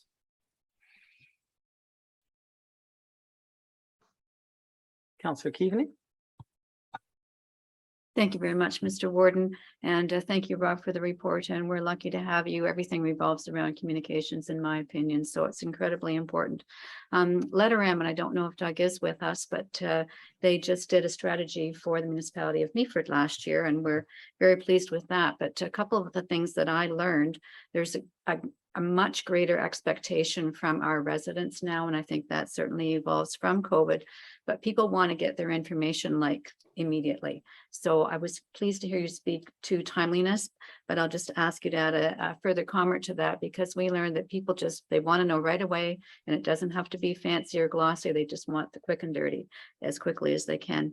And the other thing that really stood out in our strategy was you spoke about customer service, but response times. Again, people want to know that if they reach out to the county or the municipality, that they're going to be heard and they're going to be responded to, again, in a timely manner. So I'll just leave those comments with you to share your thoughts on. Thank you very much for that question. I think in regards to timely communications, I think you're right. We live in an age where speed trumps accuracy. Certainly, we don't want to lose the accuracy in what we're saying, but with social media and those platforms that people have moved to, we really need to live in the moment, I think, a lot more. And we have tools like social media that we can do that. And one of the big findings in here through our public engagement was that we have the ability to leverage email a lot better. I know email seems like it's a little bit older of a tool that's been around, but we have tools like we use MailChimp is what it's called to create our email newsletters. And we can really target with those and we can specify information that people are interested in. They can subscribe for the specific things. If they want economic development updates, they can get those, and not updates on childcare, for example. They can kind of pick and choose. So I think we need to leverage those lists better, and we need to promote those lists more so that we can grow those audiences even further too. And that gives us a direct line of communication to the public. And we need to continue with our media relations as well too, to make sure that we're getting the information out there the same day that it's happening, so that it can get mass communicated through the news as well. And your second question, just regarding engagement, I think more with the public, in the strategy here, there is the recommendation and a little bit of an outline of what an engagement framework can look like for the county. And I think that that's something that's been lacking a little bit. We've taken, we've often relied on our more comfortable tactics all of the time for when there's various needs to engage with the public. And this is going to help us really have a plan when we need to inform the public first. When do we need to engage and have feedback with them? When do we need them to do action? And we will have a fulsome list of tools and tactics to reach out in the various scenarios as they come up. And I think we can adapt the way that we're currently doing things to get more involvement too, if we are engaging with people in ways that they want to be engaged with. And that would go back to the interest in an app. I think that's a very large topic to consider, and it's going to take a lot of work looking into. Apps can be fairly they can take a lot of time to develop, and they can be costly. But it came forward in the 2016 research. It came forward again this time, and I think that it's important that we look into it. And a part of that will be talking with our member municipalities who already have apps like Grey Highlands with their Grey Highlands Connects app. And I know West Grey has some, I think, through police services that are accomplishing very specific things. So I think we need to explore those more as well. I know, Doug, did you have anything to add on that question? Thank you, Rob. I do, yeah, a couple of thoughts around, those are critical themes and definitely agree. That speaks to the power of the partnerships and the importance of investing in regular connection with the various community agencies that are also communicating and reaching the public, and often have sort of the shortest route. And so if we need to get information out accurately and quickly, sometimes it's faster and not necessarily better, but in addition, have a quick call or send something to, the Seniors Association. If it's the seniors we need to reach, they already have their ear and we can get them faster. And so it kind of reinforces why that's an important tactic here. And the other piece is there are several recommendations that allow for as much streamlining as possible. And to your note around response time, and you're right, I mean, we want it now and we don't have time to wait. And so the more efficiently the enterprise can create those conduits between departments and communications, between a customer service person, and we're recommending that the customer facing service role kind of fall under communications, for as immediate as we can, a conduit back between what we're hearing, what people are looking for, to reach people out. So there are several steps in the plan to try and address those really critical goals.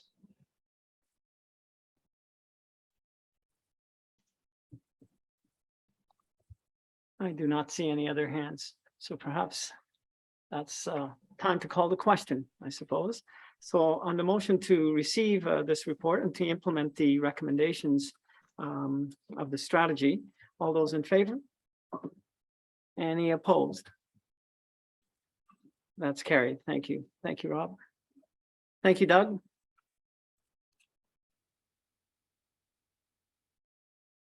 Okay, we're going to go on to one quick second.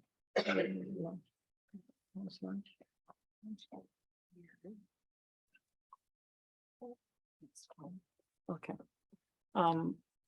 Perhaps we'll do 7B and then we'll break for lunch. So we're dealing with the Grey Transit route update. I need a mover to put the item on the floor. Moved by Councillor O'Leary, seconded by Councillor Clumpus. Go ahead, you have the floor. There we are. All right. Thank you, Council. Thank you, Mr. Warden. I'm pleased to provide an update on the Grey Transit route, the results of this year's proof of concept service enhancements so far, and to outline our plan to complete a service sustainability assessment to assist with decision-making around the future of this service. So you have a report before you that goes into some detail on each of the points, and I'll just try and take you through some of the highlights. I'm really pleased to be able to let council know that the public has responded very positively to your decision to make further investment in more days per week and more runs per day in the GTR service. Since that expansion began on April 1st of this year, average monthly ridership has increased by 240%. We continue to hear feedback from riders about how the service is making a difference in people's lives, both because it enables travel that would otherwise be impossible for people, and also about the excellent customer service that Driver's Seat provides. Due to ridership growth, Route 1, which is Owen Sound to Dundalk, and Route 2, the Dundalk to Orangeville buses, are occasionally booked almost to capacity. Now, Driver's Seat, if you've seen those vehicles on the road, there's a mixture of 10-person and 14-person small vans that they're driving. And when I get to talking about fuel costs, I am so grateful that we're able to provide this service with those smaller and more fuel efficient vehicles. But with regard to the ridership numbers, it's just something that we need to watch specifically on those two routes. We have been able to get our routes on Google Transit, which is probably a much more powerful way of connecting people to the service than anything we might do.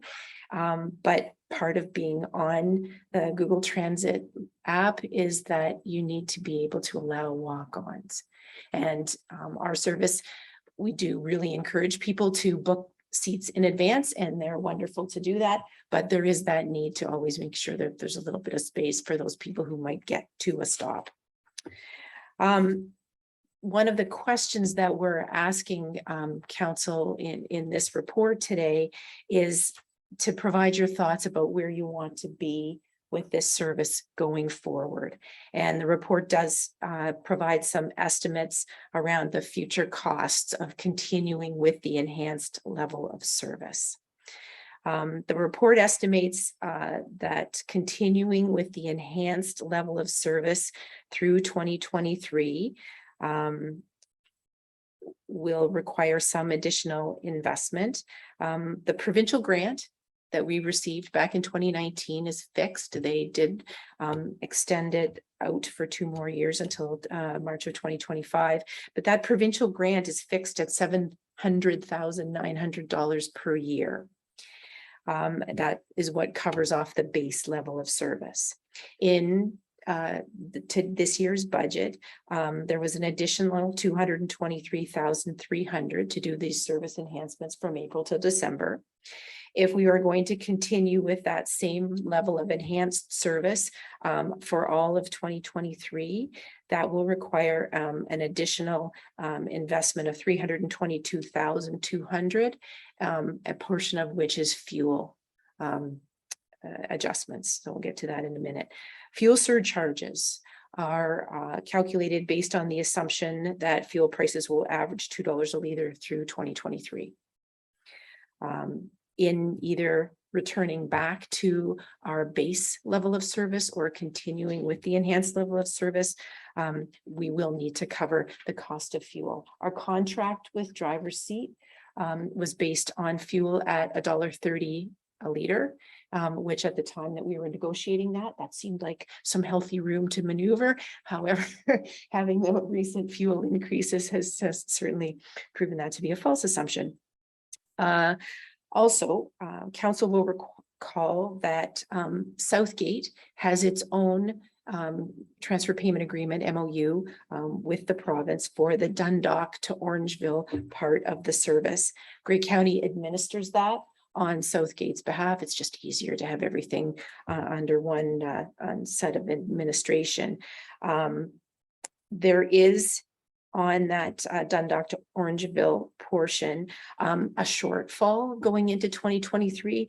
The report estimated at 62.8, and that number was based on in part some what's the word I'm looking for? Sponsorship dollars. And since we completed the report, those sponsorship dollars have actually come to us. So the accurate number there is not 62, but in fact 37. So that's a positive thing.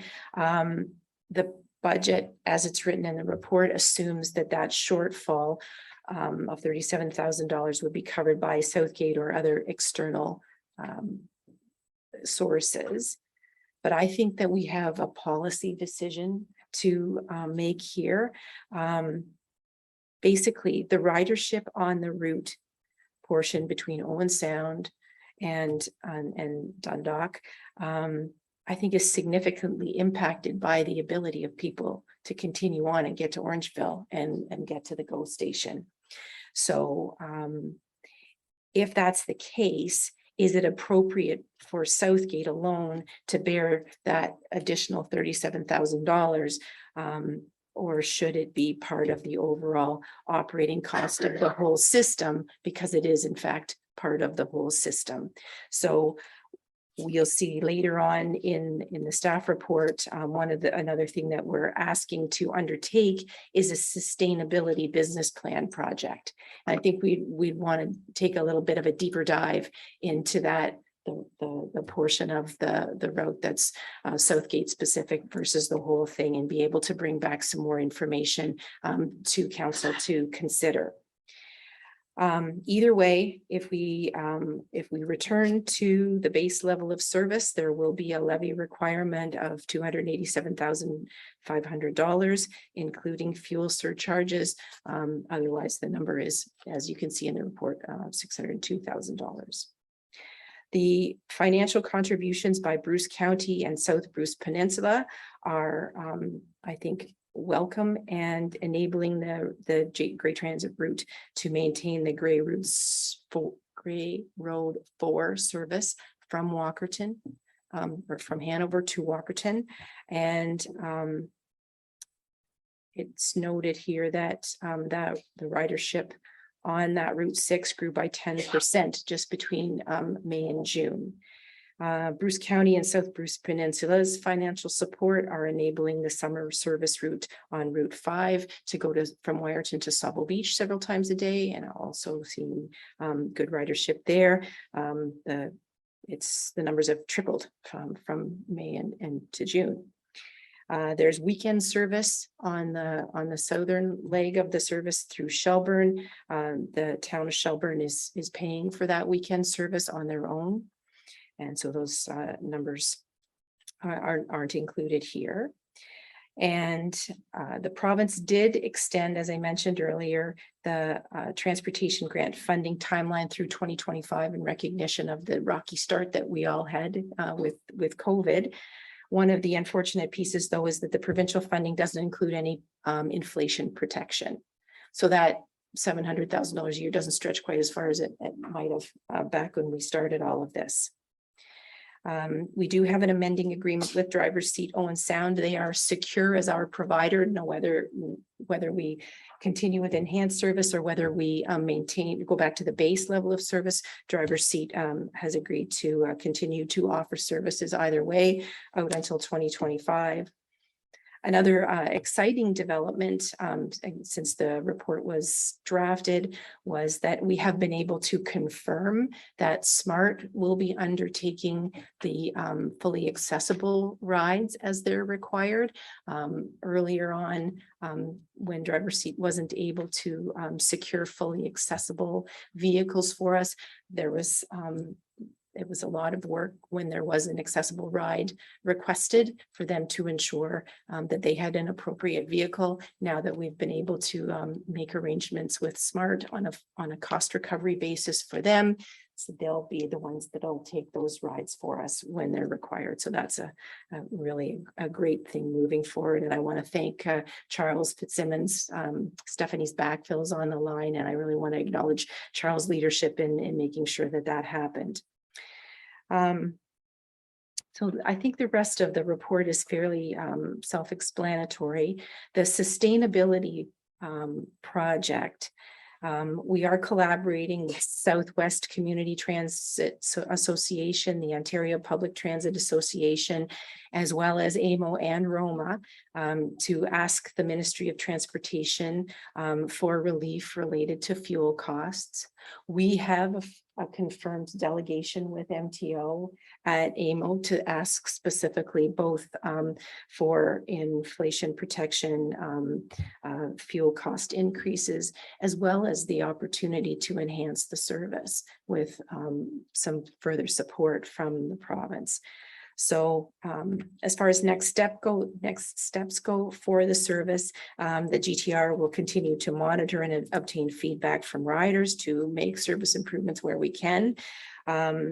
With council support, the route will include that 602,500 in the 2023 budget to maintain the days of service, but it is our hope to have the sustainability plan developed. And probably it'll be in the new council's hands, but to have that information for them so that they can make an informed decision about what they want to do when we actually get to looking at budget at the end of January. I mean, I think there are a number of ways to look at this. Some routes are very successful, others less so. As time goes on, perhaps we want to focus on developing the things where we really see a clear business case and a clear demand. I think there are a number of ways to approach this, but a lot depends on whether or not we're able to secure some additional support and resources to continue the service. So I'm happy to take any questions that anybody might have. Councilor Milne. Thank you, Mr. Warden, and thank you, Kim, for the report. As you indicated, some routes are more successful than others. And it sounds like some of the vehicles are getting close, if not at capacity. So how do you envision increasing that capacity? Is it running more small vehicles or is it fewer bigger vehicles?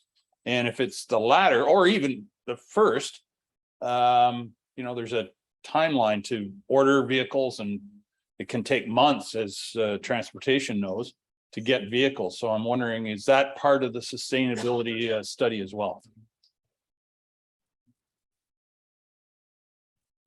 Through you, Mr. Warden. Absolutely, it's part of the study. Adam McKechnie from Driver's Seat has been very much on top of opportunities for us when it comes to vehicles. So, and also working within that Driver's Seat network where there's opportunities for them to work together amongst the franchisees. Sometimes there's opportunities there. I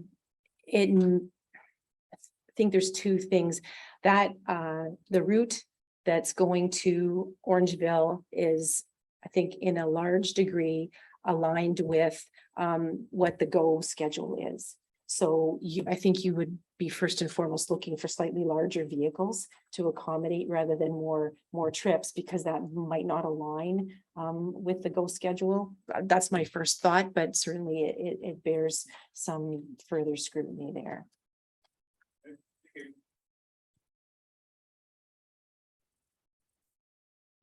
I do not see other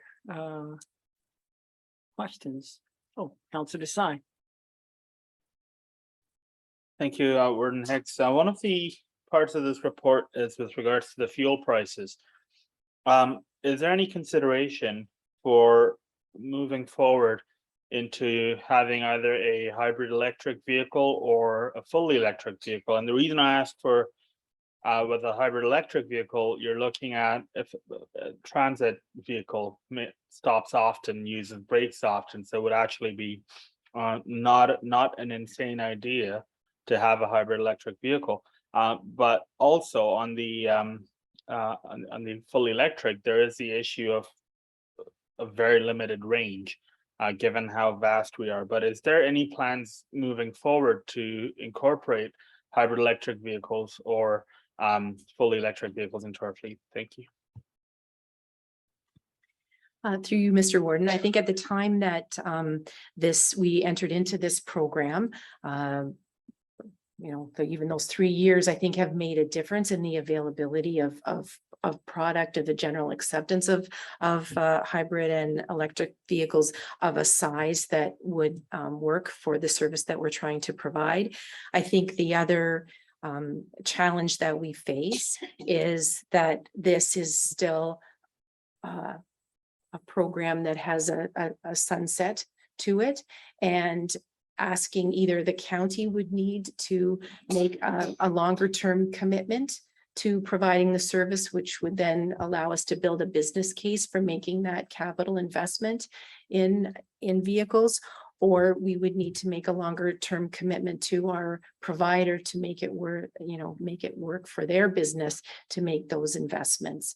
So I think, when we look beyond the immediate deadline of 2025, I think it's certainly at that point that if we decide we're in this game for the longer term, that I think we'd want to look very carefully about that, especially as the costs of fuel have it's a significant bottom line impact to the cost of providing the service. Thank you, Warden Hicks. Thank you for the response, Kim. I also want to give a shout out to our staff here again for the amazing job that they do with the Great Transit Route, because GTR runs 7 days a week. You can reliably get from Owen Sound to Orangeville every single day of the week, and you can get back. Go Transit from Orangeville down does not run on the weekends. I found that out the hard way because I wanted to go to a TFC game and not drive downtown, and Go Transit would not take me. So thank you very much for that. If I may, Mr. Warden, Charles, I think is with us. Charles, have I missed anything? Was there any points that I failed to cover that I should have in the report? Oh, maybe is not there.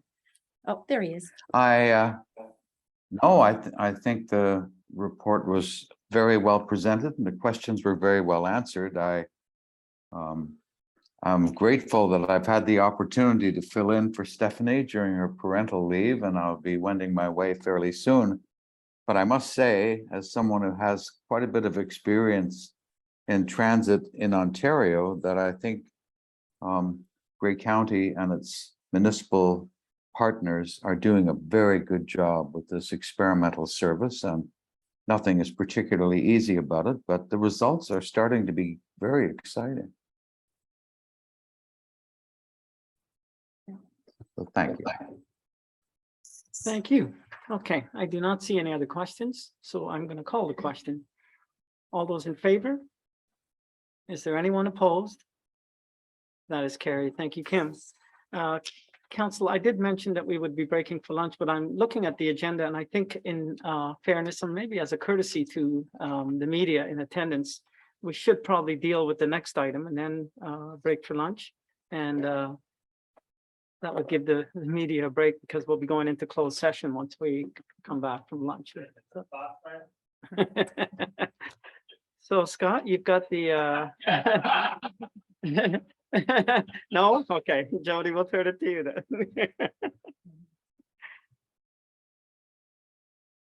Thank you, Mr. Warden and members of council.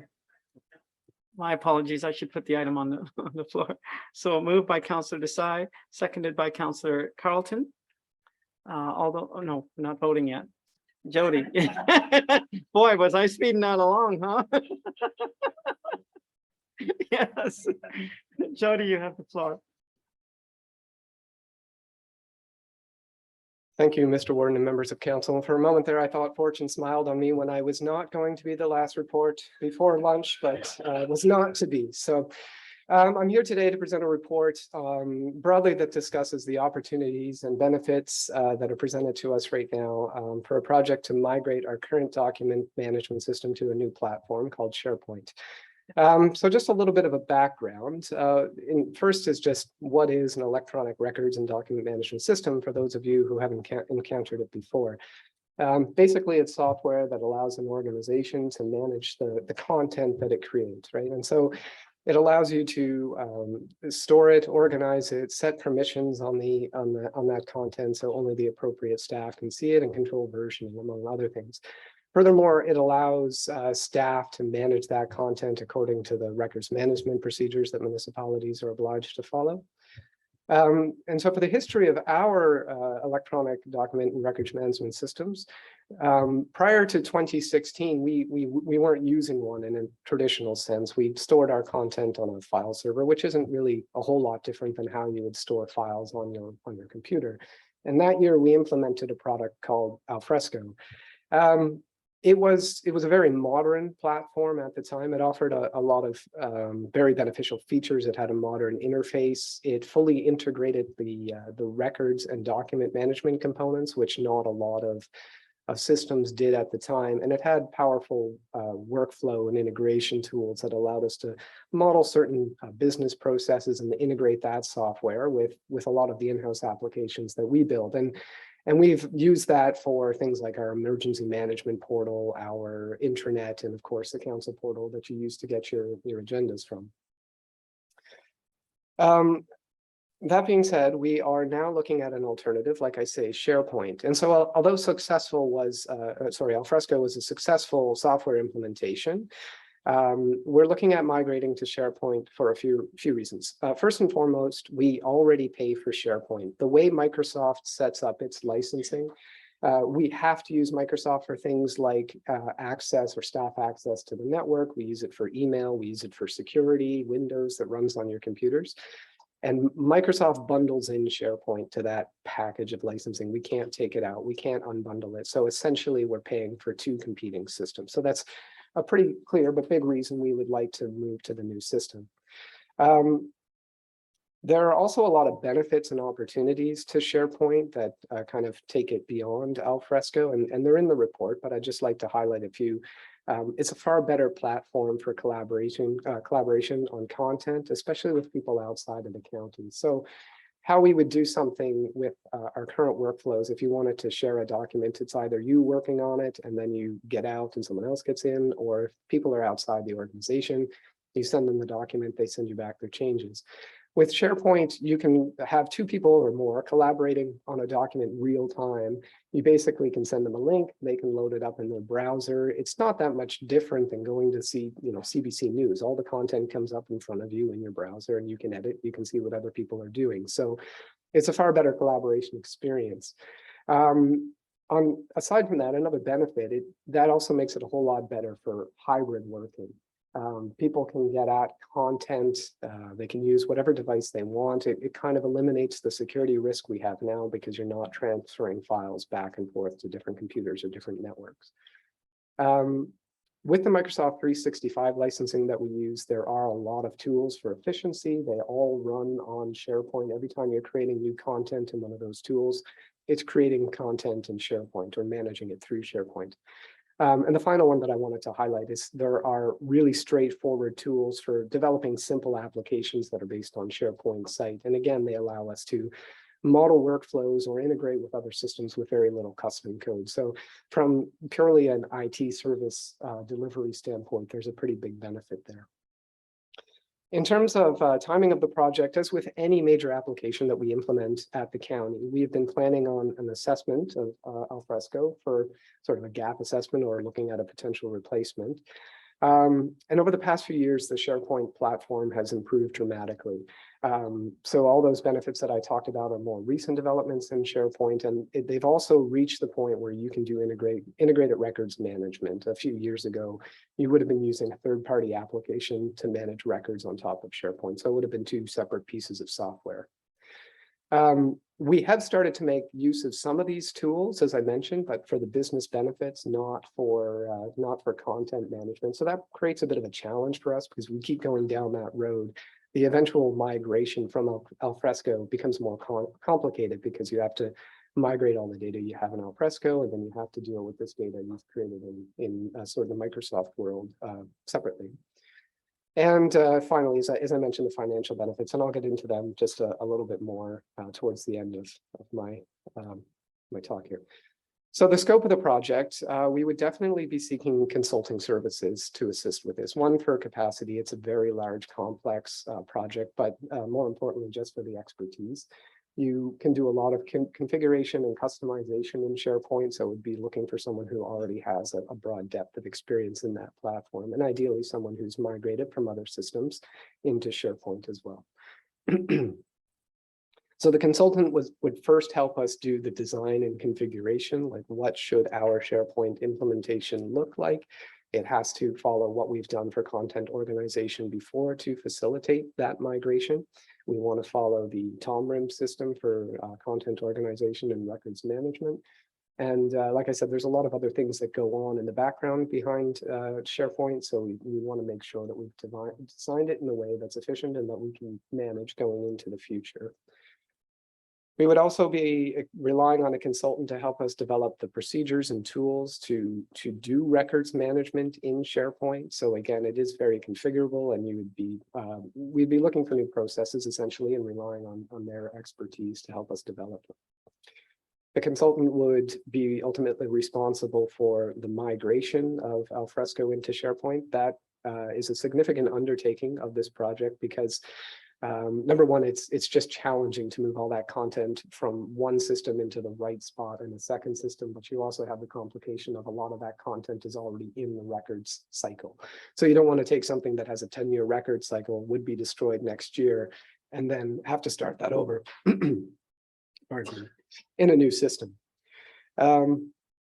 The other big part of this project is just replacing or updating the systems that currently rely on Alfresco, and that would be a component that we handle internally. A few of those we'd be looking for commercial solutions. A few of them are easily replaced with SharePoint sites, and that would be a very efficient way to rebuild them and manage them going into the future. And the remaining, we'd be updating them so they're pulling their content from SharePoint. The last component to this project is, of course, probably the most important is just user adoption and the change management around bringing a project of this scope to the organization.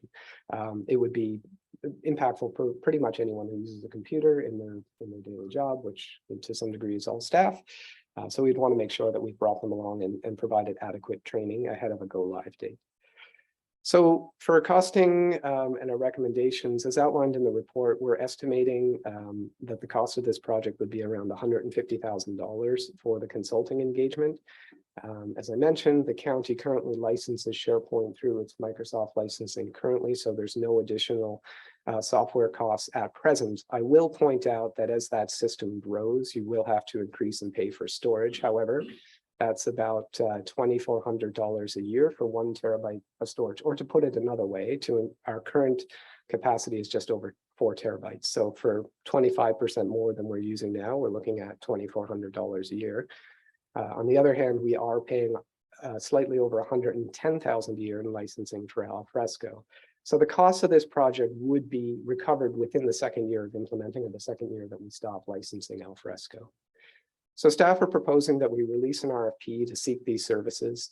We're proposing that the funding comes from anticipated surplus in the information services budget. So that wouldn't exceed $60,000 in 2022 to get this project started, really looking at the scope and design of the project. And the remainder of the project would be budgeted in 2023, funded in part from the document management software reserve, which is projected to have a balance of about $104,000 next year. That's the incremental funding that the clerk's department has set aside for the eventual replacement of the document management system. And finally, that staff proceed prior to county council approval as per section 26.6B of the procedural bylaw 5134-22. Any questions? Questions, anyone? Going once, twice? Jody, thank you for your report. So on the motion before us to receive this report and to proceed with an RPF to seek consulting services, all those in favor? Is there anyone opposed? No, that's carried. Thank you. So we will now break. It's 5 to 1. I'm going to suggest that we come back at 1:45 to 2. So 1:45. And we'll be going in closed session when we come back. So see you at 1:45 sharp.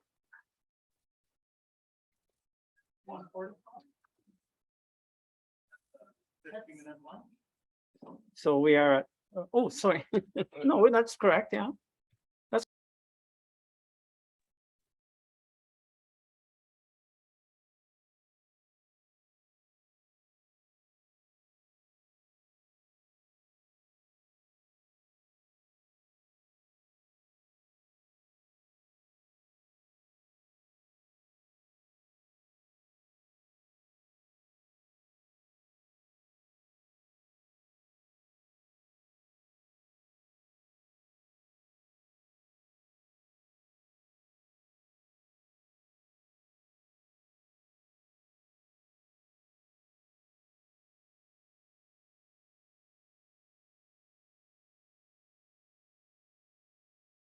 All right, we are back.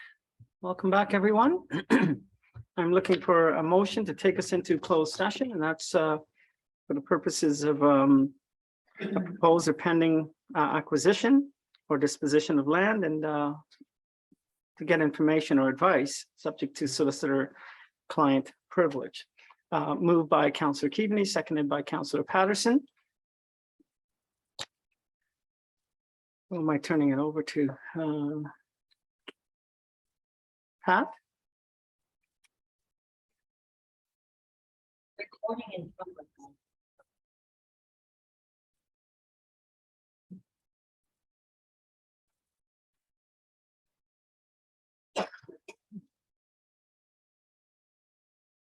Okay, so it's now 2:03 p.m. We're back in open session, and I would indicate for the record that we discussed only the items indicated on the agenda and nothing else. Council, we now have a motion for consideration in open session. I would ask the clerk to maybe put that up.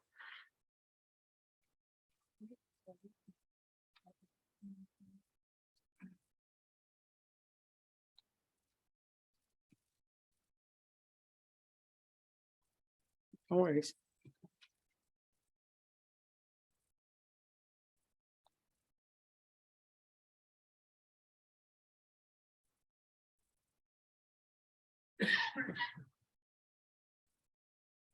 Just for the public's information, we are dealing with a proposed roundabout at Gray Road 3 and 4 in the municipality of West Gray.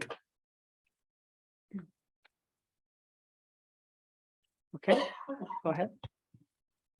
My apologies, Council.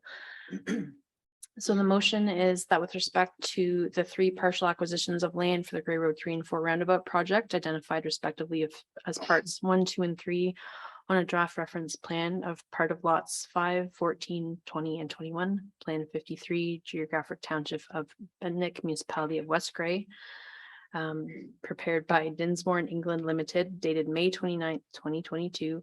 Staff be directed to continue to attempt to negotiate the purchase of each acquisition in accordance with direction given by County Council, and that if staff determined that such an agreement cannot be reached for any such acquisition, to commence and proceed with expropriation proceedings for it in accordance with the process and authority approved by County Council by Resolution CC 50-2022 on June 9th, 2022, as set out in Report LSR CW 01-22. And that pursuant to the process set out in such report, any such expropriation proceedings be subject to the oversight of the CAO and Director of Legal Services, County Solicitor, or their authorized delegates. Okay.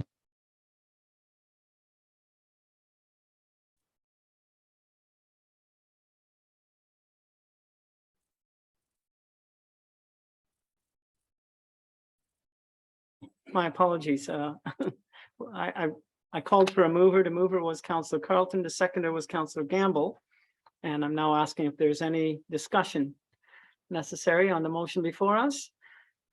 Seeing none, then I will call the question. All those in favor? Any opposed? That is carried. Thank you very much. Okay, we're on item number 9, other business. Is there any other business? Deputy Warden McQueen. Yeah, just briefly, thank you, Mr. Warden, and to County Council. I attended earlier on today at annual executive meeting. I just have a few stats from the upcoming annual conference. There are 1,617 people registered so far. There's 134 booths, which in 2019 there was only 129. So we have surpassed our, the vendor space with booths. So that's good. And there's been 773 delegation requests to the ministry or to the province, to provincial government. So I just thought that was something I wanted to share with county council and staff that of the upcoming annual conference in 2 weeks. And if you have any questions to that, but anyway, I thought that was interesting. Thank you very much, Deputy Warden. Anyone else with any other? Okay, yeah, Madam CEO. So just for council's information with regard to our own delegation requests, we have confirmation from the Ministry of Health that we will be meeting with Minister Sylvia Jones. Kind of proud of that, to talk about supportive housing and the extension of community paramedicine street outreach. We have confirmation with Minister Calandra from the Ministry of Long-Term Care, and this is about this infection prevention and control under the Fixing Long-Term Care Act. We have confirmation from Natural Resources and Forestry and Parliamentary Assistant Rick Brzee. This is about the outdoor management and the safety and security of those sites that are not staffed. And as I mentioned earlier today, we have a confirmed delegation with MTO, with Associate Minister Stan Cho about the extension of funding for the community transit. So outstanding remains municipal affairs and housing and education. And yes, I think that's all. So far we've been successful, and hopefully these other two trickle in. Kayla has been sending out the appointments for people to attend this. If any of those ministries or any of these delegations, if you want to confirm with me that you want to be included in a delegation and you're wondering that you haven't heard something, I'm sorry if you were missed, and please do just let me know and we'll make those arrangements, okay? Thank you. Any other business? Any notices of motion? Once, twice, gone. I'm looking for motion to adjourn. Moved by Councillor Desai, seconded by Councillor Clumpus. All those in favor? Anyone opposed? That's carried. Thank you all. Good meeting. Have a good day, good weekend. No.